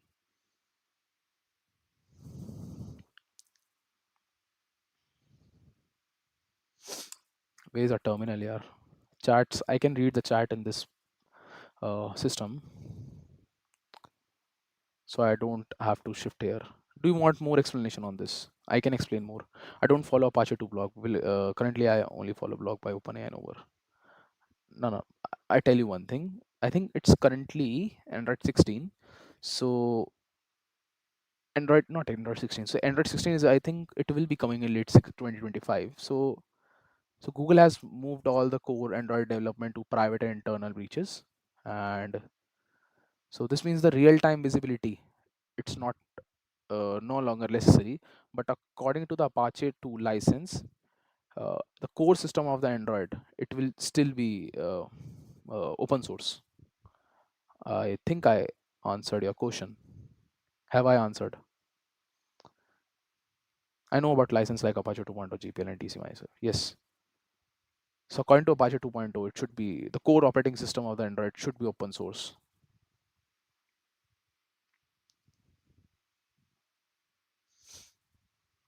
What's the time? Because I have time till 8:30. 7:30, 7:23.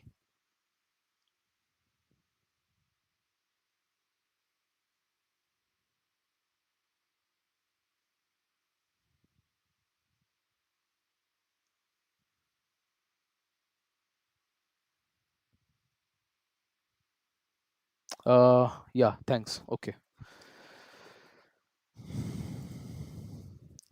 So, the thing is, the core behind that Android, it will be still accessible. Only the, the new Android version come again and again. It's only the development in the code, source code or something, but it's still open source.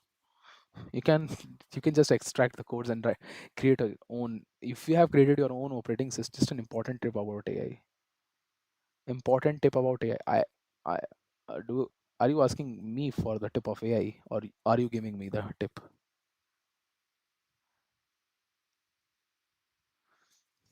Okay, if you are giving, just right.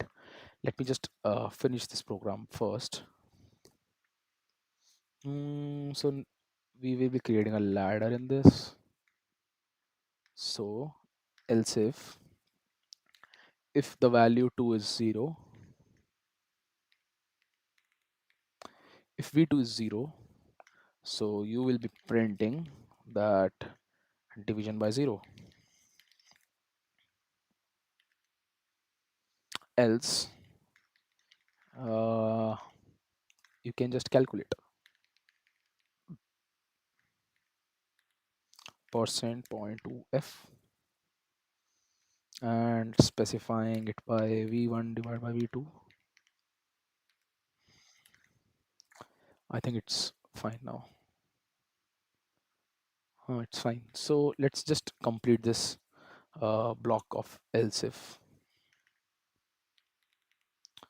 Okay, else print any other operator leaving these four basic operators. Print invalid operator. Return the system status to 0. Asking you, before I go, the TRM is a 7 million parameter model which outperformed Deep 661B. Okay.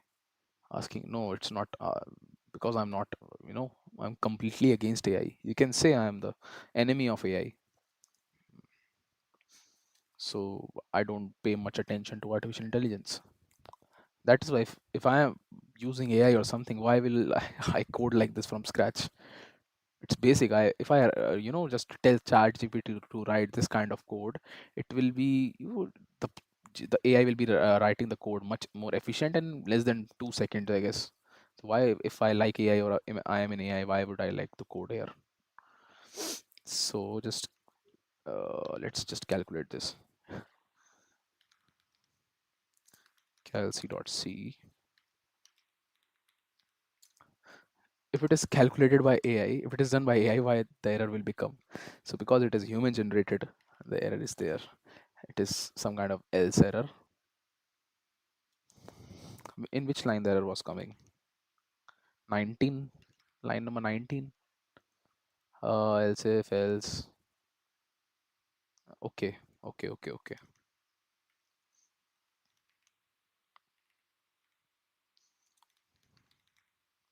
Write your expression. 12. We are adding plus 3. It's 15. We be doing again. 12 multiply 9. Okay, it's working fine. 100 divided by 0. Division by 0. Okay, it's working fine.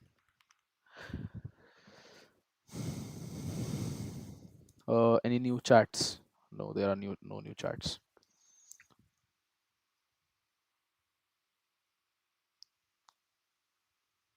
Okay, so I think there's a 7 million deep.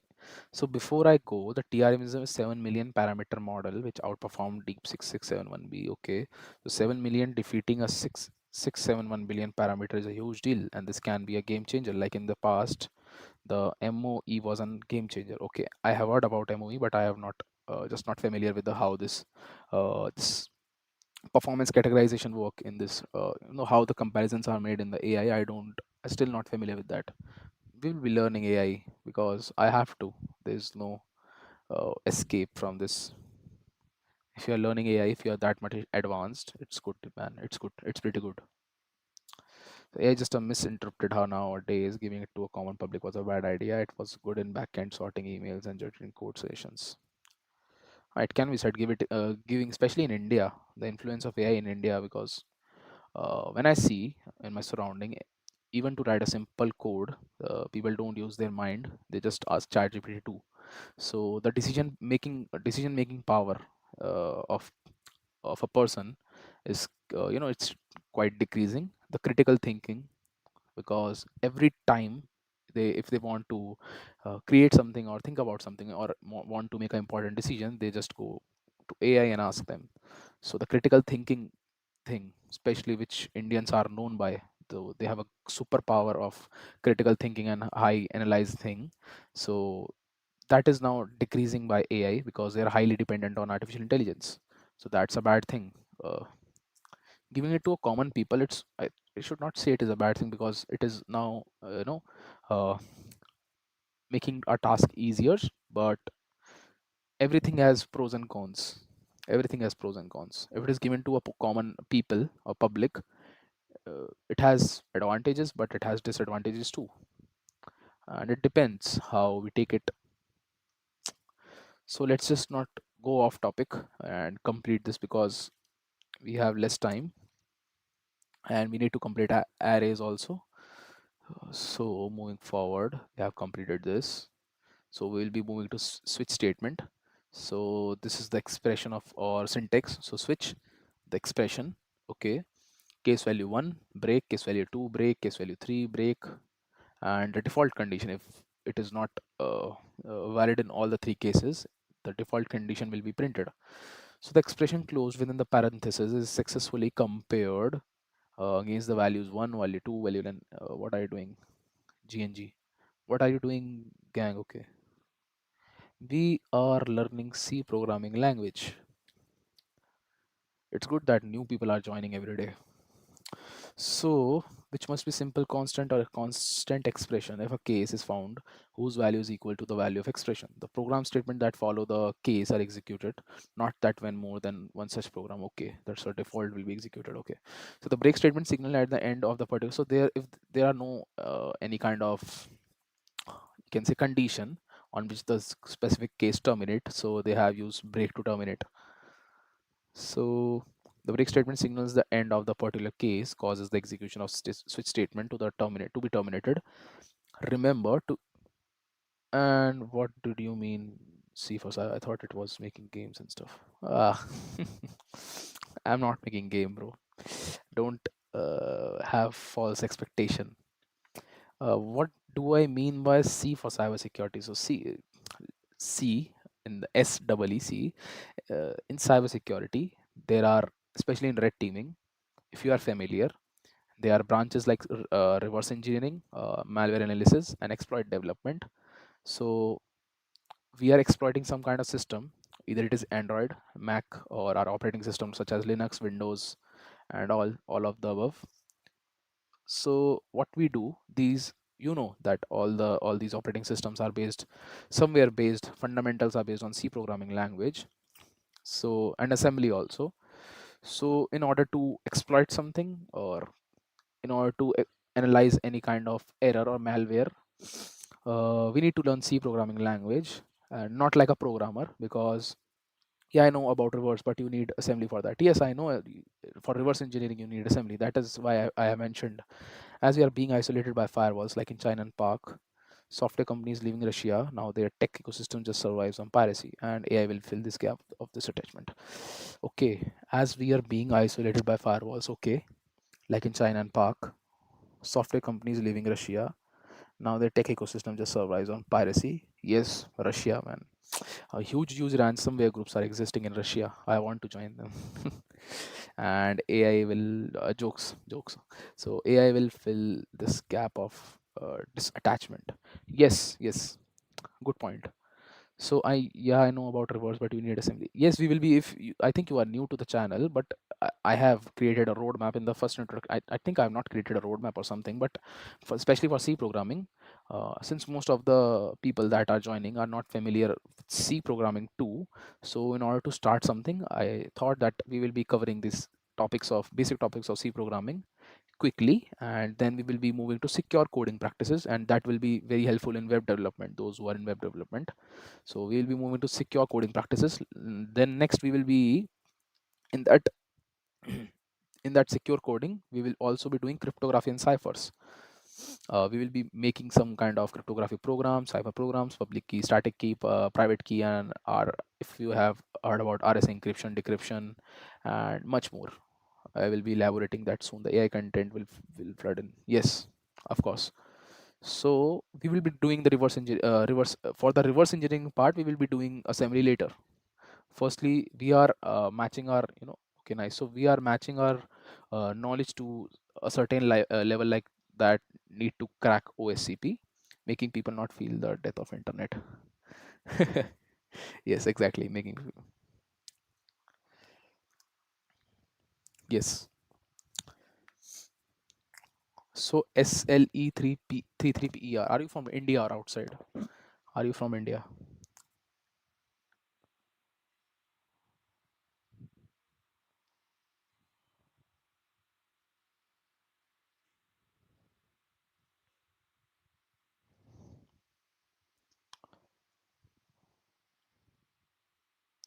I hope that I answered that question of what do you mean by C for cybersecurity?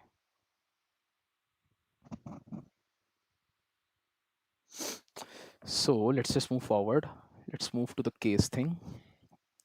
So we are revising the program to evaluate simple expression version 2. So I think we are using case now. So in this case, it is the operator. Okay. So the case, like what we include in this here is the expression. So in this case, it is our operator. So we'll be giving the value as expression. Okay. So let's just copy this thing because it is common. Let's create a program. We will be using micro, not calci. We will be taking switch. Okay, so now the crackers sound are bit increasing. Switch C, Control Shift V. Okay, so this is all basic. Okay, let's just do one thing for the sake of simplicity. V2, OP, V1. So making people not feel, yeah, I'm from Delhi, India, Delhi. Okay, okay, nice, nice, nice. Uh, are you graduated or are you still? I think you have told that you are in core computer science. So which are in which you are? I'm expecting that you are in BTech or something. In which year you are? So V1, V2, OP, scanf. Okay, so we'll be using switch and operator. Okay, we have used OP. So we'll be starting the cases now. First, we will take the case of positive. Second year. Okay, nice. Printf, because as we need to. Okay, so this is the same case. This is the same case. Let me just directly copy this. Paste clipboard. Let me just show you something. ls, what was the file that I have created earlier? Micro char or calc.c, I guess. So these things are common, but in case of if else ladder, we can say or construct else if we are using case now. So okay, pretty good. Good, nice. Why this not work? Yeah, copy paste. Are you in college or are you graduated? uh, you assume on your own. You just take a wild guess. uh,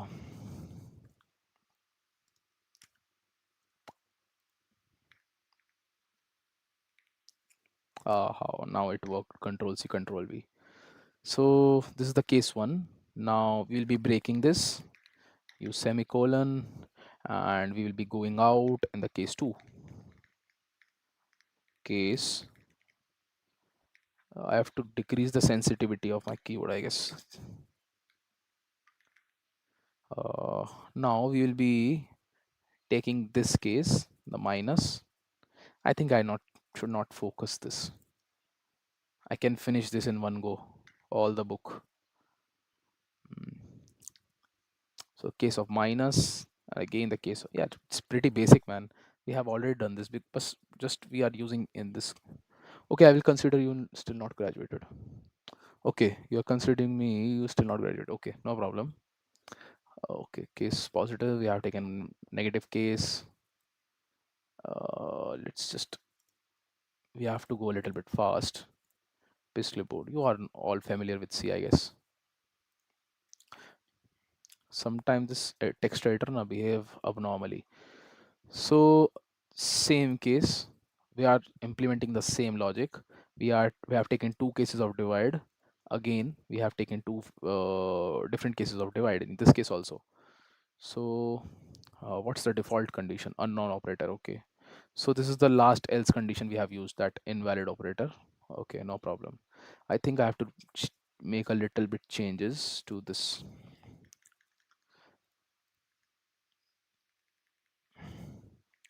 Can I use alt in this? Alt and uh, restriction with this. Why I'm wasting time in this?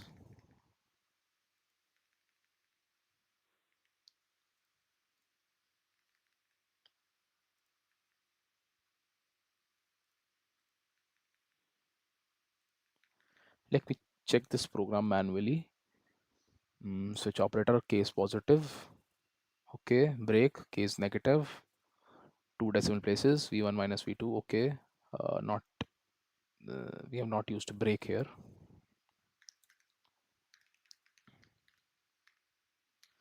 Then multiplication, okay, taken two other cases, okay, working fine. Let's just do GCC switch dot c output in the writing the output in switch. Error. Okay, you're using a colon. Expected this. I think in the case we use colon, but it is saying that we are expecting semicolon. That's a strange case because in case we use colon.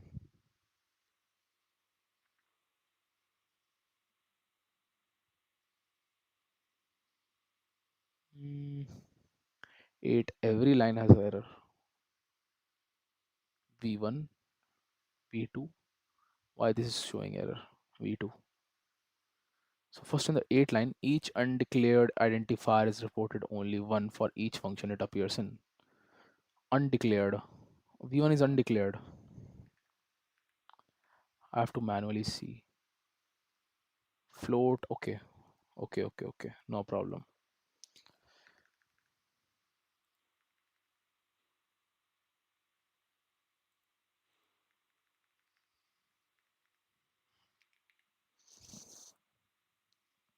I have added break statement here. Here, break hai. Already है break statement.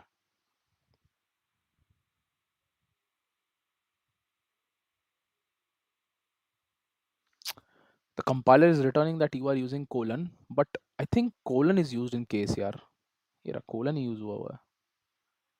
It is saying that you should use semicolon, but in case colon is used, uh, let me just see if it is working now or not. Yes, it's still okay. Error unexpected declaration statement at the end of input. 1 minute. Okay, one more problem with this. One more bracket need to be added. I think it will solve the problem now. It's still saying this same thing that you are using colon and expected semicolon. It's strange because in switch we don't use semicolon. Let me just quickly see the syntax of switch. Switch statement syntax. Yes, they are used colon. Why it is expecting me to use this after printf? No, it's semicolon. Check it. This after printf. You are saying that I have to put colon after printf. No, brother. In which printf you are telling me? Man, check it, man. After printf, you have to use semicolon. Which printf are you specifying? Uh, okay, this is semicolon, semicolon again, semicolon again, semicolon again, semicolon here. Arey, why are you just seeing anything else now? Just read the errors. It is returning error in the switch. Oh, not the switch, in the case. It is saying कह रहा है यार expected this की semicolon आना चाहिए colon की जगह. It is saying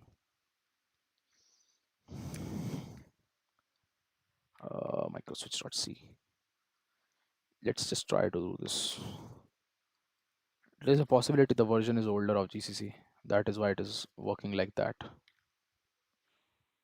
Oh no, so sorry, I forgot to notice you already. Okay, no problem. Mistakes happen, and we are humans. We are not AI. We are not AI. So we use default. Okay, let's just do controls. Let's try to compile this now. Now it is saying ki expected colon after this. What do you need, yaar? It is showing error in this case. Have I done anything wrong here? Let me just see the program. Okay. Now I got it. You are Color scheme is hard to see. Okay, I got to know what I have done. Colon will be used here. Uh, I cannot do anything because it is the default color scheme of micro text editor. अबे यार क्या है?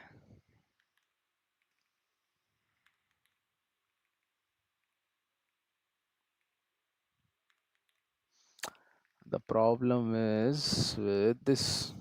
अब सही होगा. Case 1, case 2, 3, 4. Pretty basic error. Pretty basic error. हाँ, finally.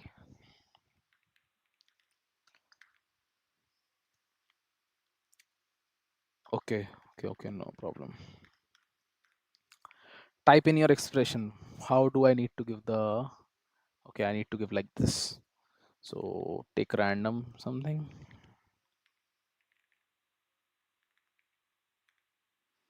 It's evaluated.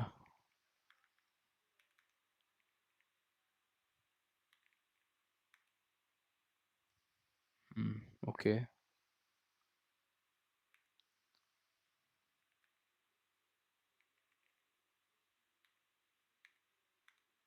Division by 0. Okay, working fine.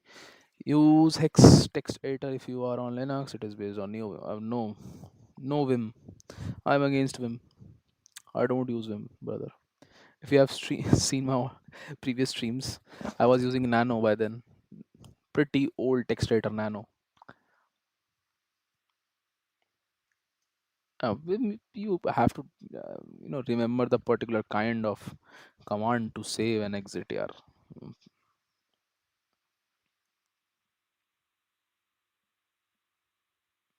Already there are n number of commands and attributes that we need to learn, and why would I need to learn more attributes to in order to run them? It's this hx text editor. It is graphical based or works on command?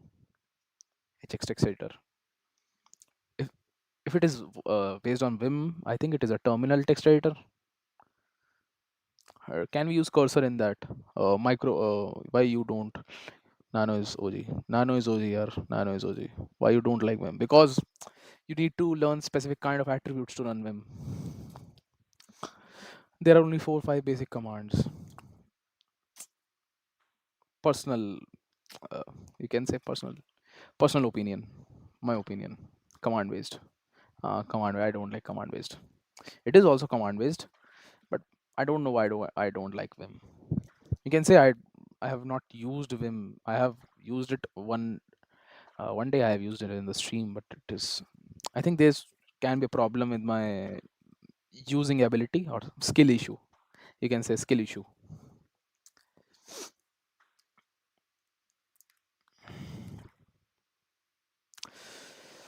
So this is pretty basic. We have done with this. Boolean variables, creating a table of prime numbers. So many new programmers soon find themselves with the task of having to write a program to generate a table of prime numbers. So to refresh your memory, a positive number, integer p, is a prime number if it is only divisible by any other integer other than 1 in itself. So the first prime number is defined as 2, the next prime number is 3 because it is not evenly divisible by any integer other than 1, 3, and 4 is not a prime number because it is. Okay, so there are several approaches that you can take and generate a table of prime number if you have the task of generating all prime numbers up to. Okay, pretty basic.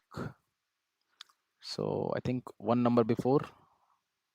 So divisibility test, integer p for divisibility by all the integers from 2 through p minus 1. Okay, one number before. If any such integer evenly divide p and p is not prime, I have a plan to make an IDE in future. One day they might get what they really deserve. First reach to me, I should say. First reach to me. I will test your ID. So table is simply to test each integer. Okay. Okay. Second year. Which college are you from? SLE 33PER. Which college are you from? Are yaar, these crackers yaar. I think the sound will be coming of these crackers. Nice.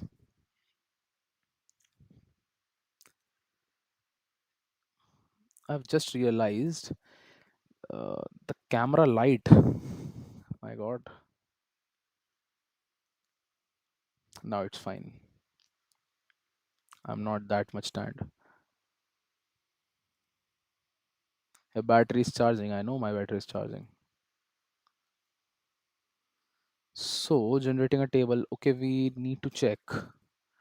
Okay, we are working with bool now. Let's just create a micro bool.c.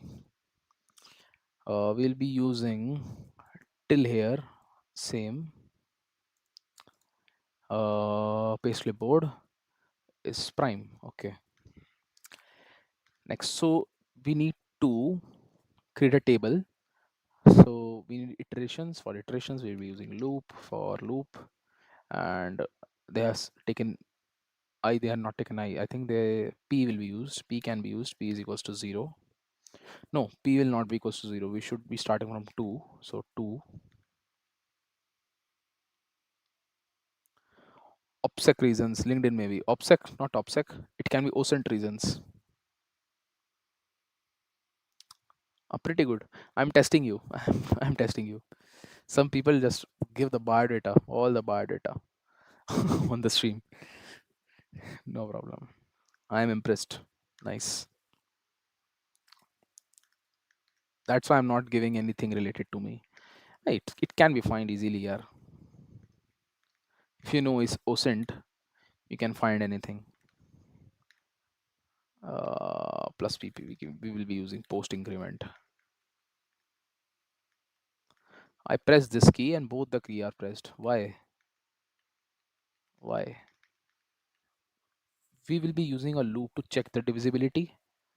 Uh, because prime number is something that is divisible by itself, so we'll be restrain or constrain the value till that number, like p.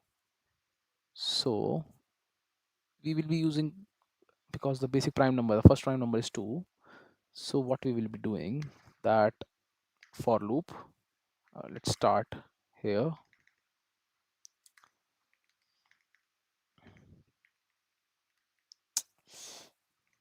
अरे यार क्या है,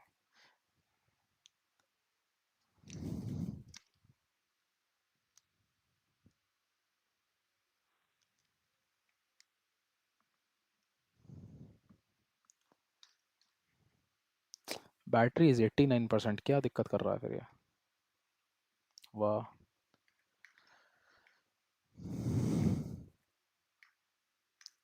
Pretty annoying. So I was doing, so we have is prime, we will be setting it to 1. uh my caps lock is on. My keyboard is working on its own. So I Google docking is so easy nowadays. Ah, yes, we will be doing the Google Docs things also in the live stream. Because first we need to do the C programming, then secure coding, then we are done with the scripting part. Then we will be one by one, because this channel is based on penetration testing, basically, or penetration testing, or we can say red teaming. So first, we in the red teaming we will be focusing on penetration testing. So we will be moving to the phases of penetration testing. First is the reconnaissance and footprinting. So in the reconnaissance and footprinting, we will be doing Nmap, Google Docking, Shodan, Meltego, and DNS footprinting, and who is domain you have ever heard about, and many more tools. So let's just set this is to this, is prime to this. We'll be starting one more loop from 2 till where we should start. We will be taking that till p. The d should be less than p na. Okay, nice. So now we are incrementing the value to check the divisibility. Now we'll be checking the divisibility. So if p, second is divisibility, d equals to 0, if it is divisible, uh, is prime 1 is prime, we have taken is prime 1. So if it is 0, divisible by 0, so is prime 0. Hmm.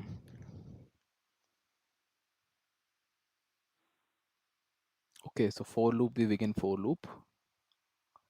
We have specified the if condition. We have tested it. We have to take a case now. What we can do will come. Okay, so we'll be doing inside this loop. If I'm a little bit confused in that step because we have taken B, D, bool is prime. Have they given a logic or something? Uh, task of generating on prime numbers up to 50. So they have taken 50. If is prime is not equals to 0. If is prime not equals to 0, uh, we need to print the number. So print percentage, so it is a int. We'll be specifying format specifier as I. What's the code?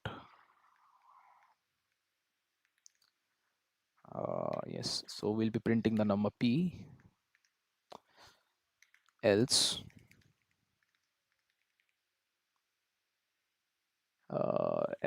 we'll give a condition that the number is not prime, but we are printing the table na.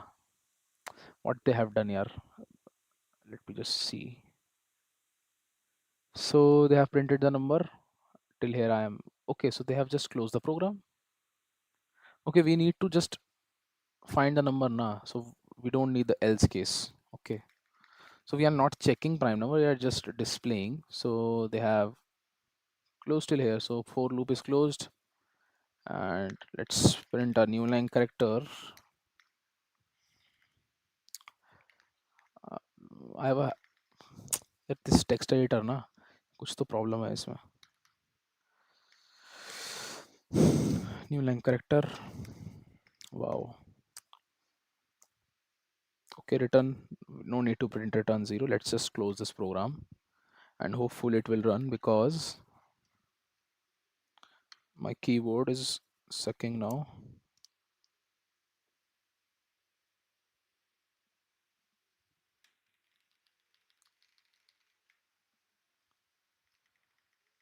Wow, code.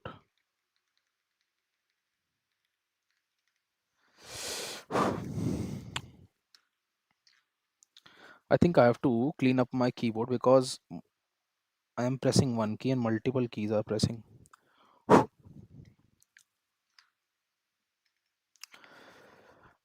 What we were doing? ls what was the name of the program?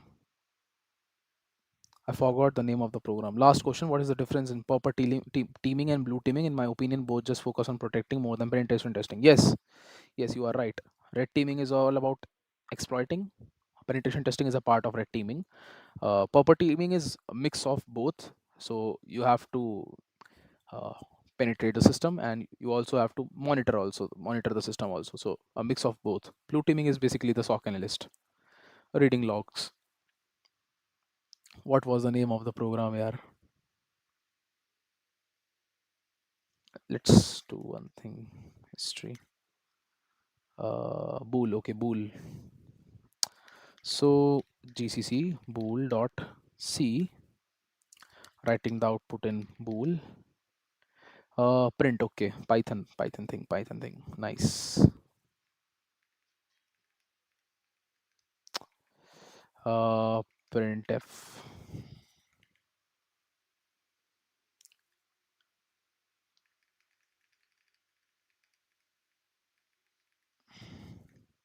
All that will not make any changes, but for the sake of simplicity, is prime each undeclared. Okay.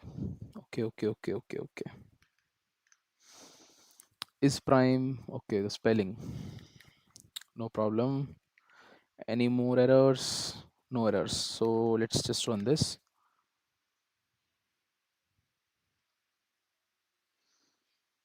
I need to print like this now. Why it is printing like this? I've taken a new line character. Okay, the output is also like this, but it has spaces.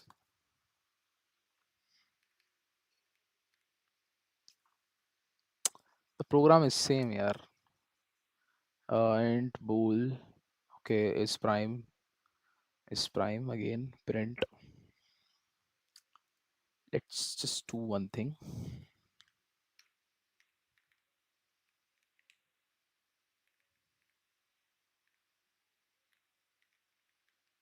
Okay, it's good now. 2, 3, 5, 7, all the numbers are printed till 50. And we can similarly make changes to print the number from till 1000, 2000, anything. Several points are worthy. We will not be going in the detail. You just want to see the working of the program. If 100 print, this will be always be printed. Anything new here?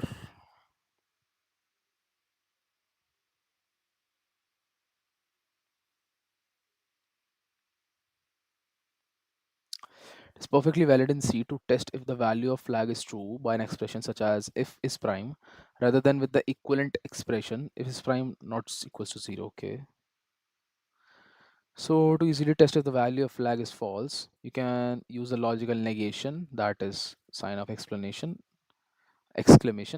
So the logical negation operator is used to test if the value is prime is false. Read the statement. If not is prime. Okay.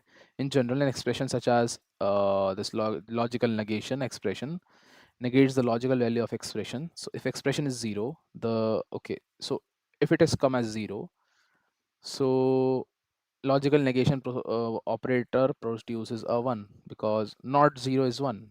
So if it is a 0 and we have put exclamation, so not 0 is 1, and vice versa. If the expression is non-zero, something it's like 2 3 4, and not no, not 2 3 4 5 6 any number, it will be 0. So it will be play in 1 and 0 like bool.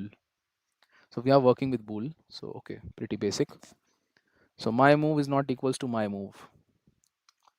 So the flip the value of flag such as in the expression. Okay, to test the false and true authenticity of an expression, you can use this. Okay. So as you might expect, this operator has same precedence as a unary minus operator, which means that it has the higher precedence than all binary arithmetic operators. Okay, so the logical negation has more precedence than all the binary arithmetic operators. Is there any questions? No.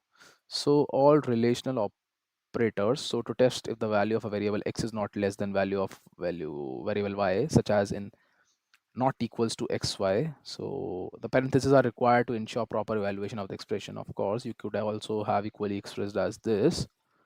So not, so we are just telling this x is not greater than y, so x is greater than equals to y. So if it is not greater than y, what can be the possibilities? Either it is greater or either it is equals to. So that is what it is. Okay. Program to regenerate a table of prime number. Okay, no problem. So they have just make the changes in this file, microbol.c. So one is treated as true here, true, 0 is false, and for telling like this, if it is like not enough, so we will be is prime is false, so we will be telling that it's not false. It's not false. And have they taken any other case? If it is not false, print I, P, print F. Okay, rest of the program is same. Let's just compile this. We cannot use capital. Okay, control. They are treating that as a variable, no problem. True, false, false, false. Control S, control Q. Try to compile this, then try to run this. Okay, it's still working fine. So there's no difference between them. You can just use this. A better way to do that. So I think today only decision making is completed. Yes, we will keep it last, and we will be moving to arrays tomorrow. I think a small introduction can be done, but let's leave this topic for tomorrow. Are there any questions?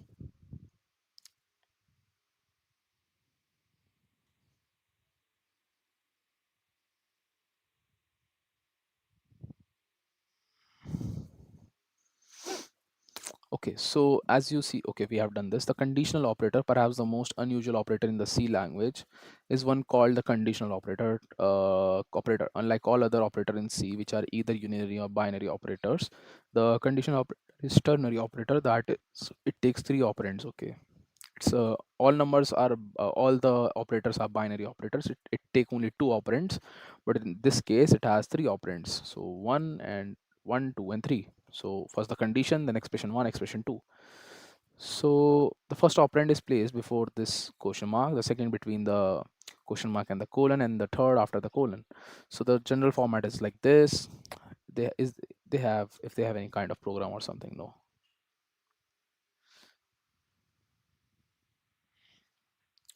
So the conditional operator, perhaps the most okay. So where condition is an expression, usually a relation. Okay. So where condition is an expression, usually a relational expression that is evaluated first. Whenever the conditional operator is encountered, if the result of the evaluation condition is true, that is non-zero. Then expression one is evaluated and the result of the evaluation becomes the result of the operation. If condition evaluates false, that is then the expression okay. If it is true, expression one will be operated. If it is false, expression two will be operated. So for example, suppose you have an integer variable x and another integer variable s. You will, if you want to assign -1 to s, if x were less than 0 and the value of x squared to otherwise, the following statement could be written. So s is equals to x is negative question mark. If it is negative, uh, if you have given any negative thing, so first condition will be provided. If we give like something positive number, the x square will be calculated. Okay, pretty good. So let's just create conditionals. Let's just create a small program, cond.c. uh, let's take a header file, include stdio.h,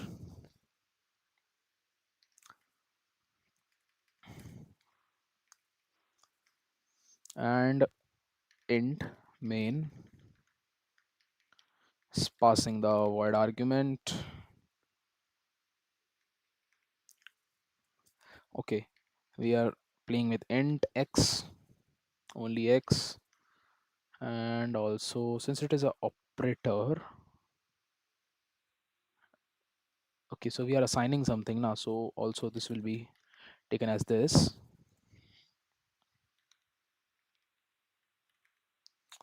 So s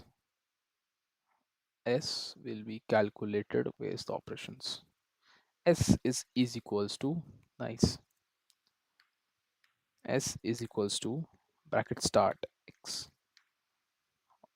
Was it like something like,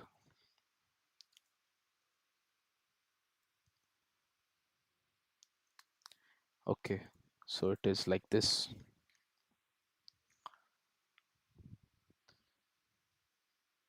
What's anything, any kind of question or something? No questions. So now we need to uh, mention first operand, that is question mark. And if it is true, so -1 will be printed. It's not true, x square will be calculated.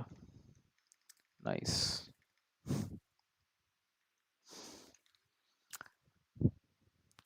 Okay, so let's print print %i s.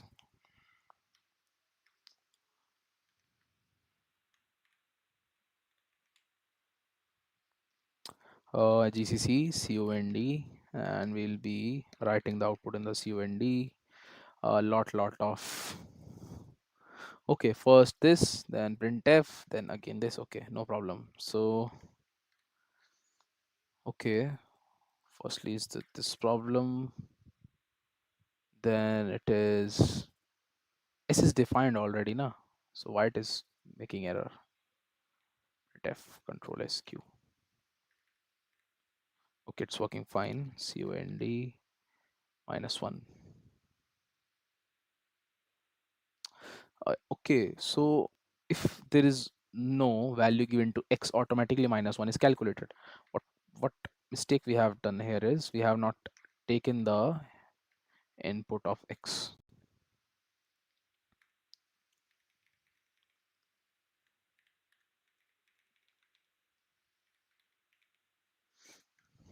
Scanf, scanf percent I. Okay, percent I will be saving that in x. So now we will be taking the input.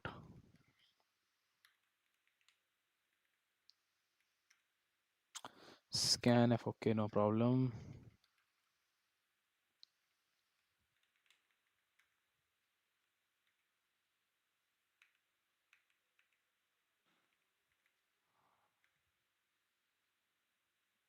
Huh?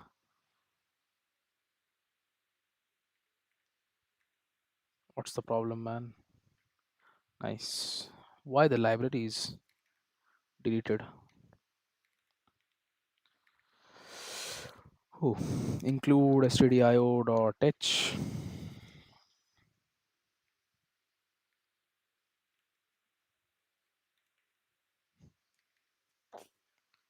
Finally, enter value 2.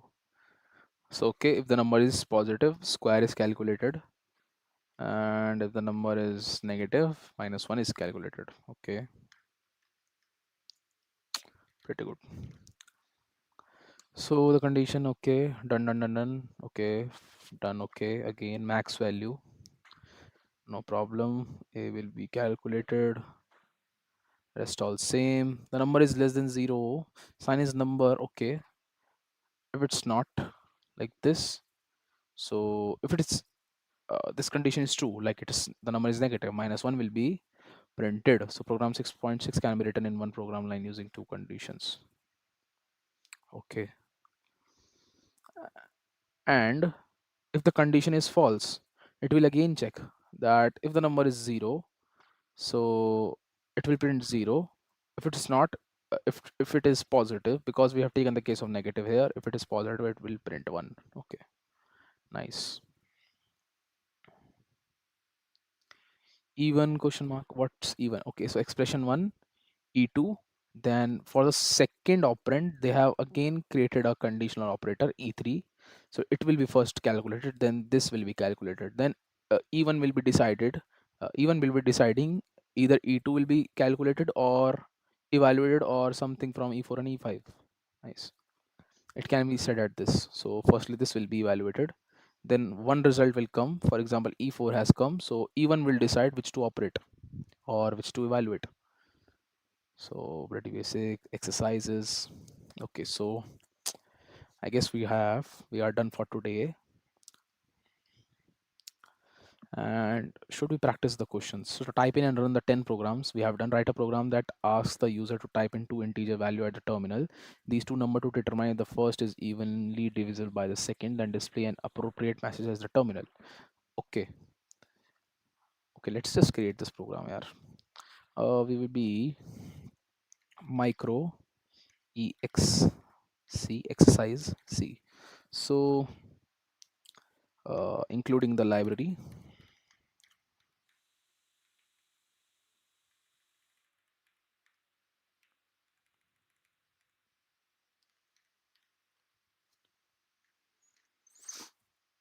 and naming the program int main void uh, okay, so we have to take two numbers and let's take a and b. We have to check if the first number is divisible by exactly divisible by second number. So printf, enter the numbers,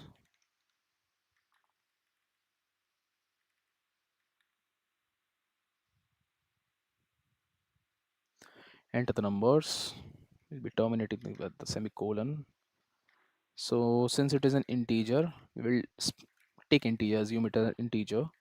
We'll be specifying two format specifiers, percent I. So comma and A and B and A and B. So two numbers are taken here. Now we will be performing.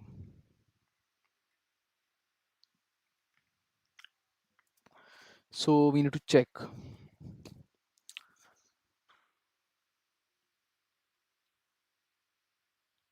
Okay, if A percent B leaves the remainder 0, A percent B leaves the remainder 0. So in order to evaluate it correctly, let me just do one thing.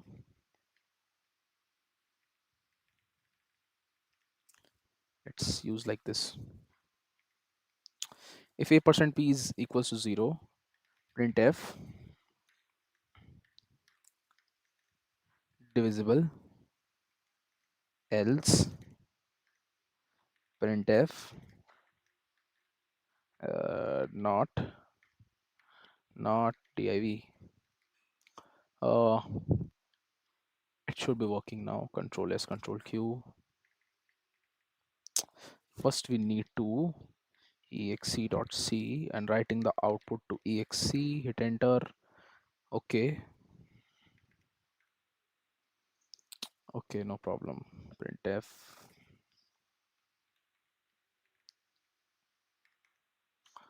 So let's run this. Exec I have written. Enter the number 12, 3. It's divisible. Enter the number 45, 6. Not divisible. It should be evenly divisible. Um, although all the numbers are divisible by everything. So, but it should be expect 0, but it should be evenly divisible. So that is why we have used remainder to be 0. So write a program that expects two integer value typed in the user, display the result of dividing the first integer by the second to 3 decimal places accuracy. So we will be using float. Remember to have a program check for the division by 0. Okay. So pretty basic. Again, what we will be doing, we are taking again two integers and let's just make another program here.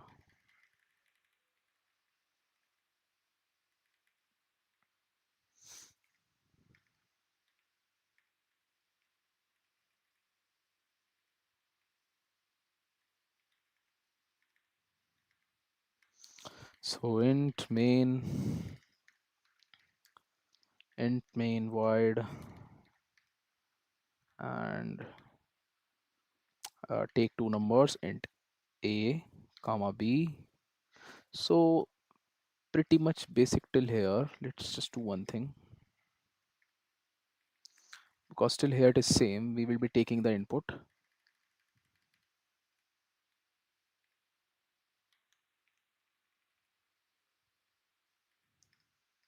Program will be same. So we have taken the input. Now what we have to do, we have to display the division. So if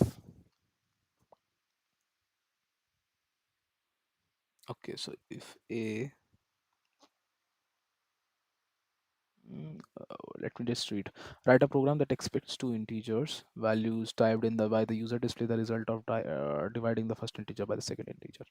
Okay, so first we will be doing like if b is equals to 0, uh, if b 0, print f, wow,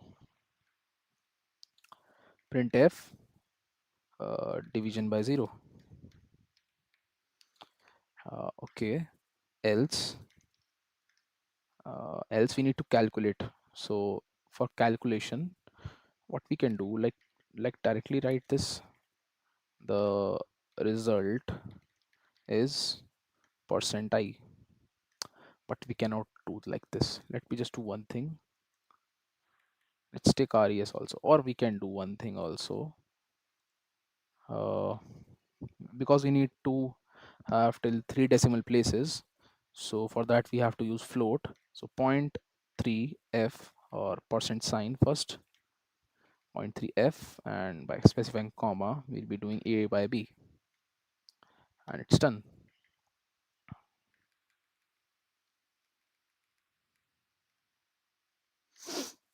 Control SQ. Okay, print spelling of printf.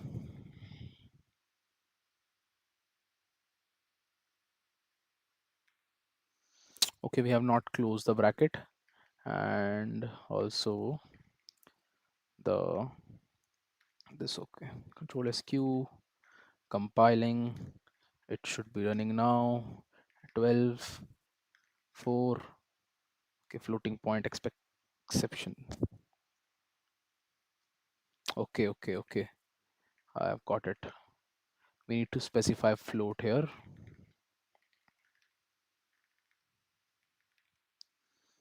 Control SQ, compile this, exec, exec, enter the number 12 3. Result is INF. Result is INF.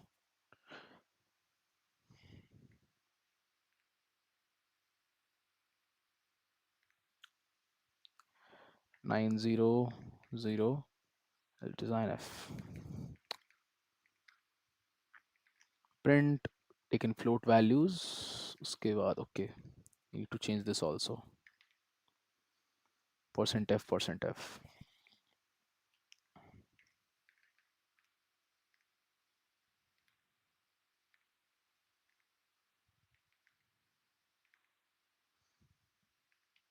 Still showing INF.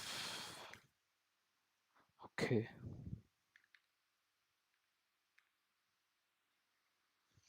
Float we have taken. For float we take f and b, if b is not equals to 0. If b is equals to 0,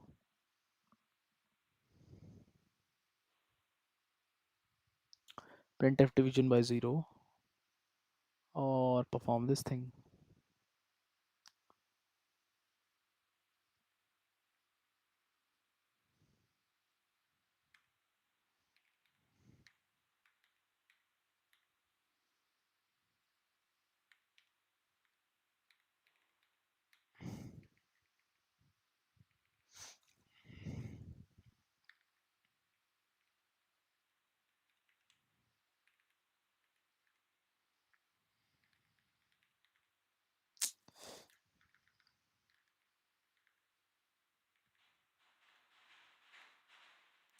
Okay, it's working fine now. We need to store a divided by b in some kind of variable in order to solve this, because the thing that is making error is that we are directly using a divided b.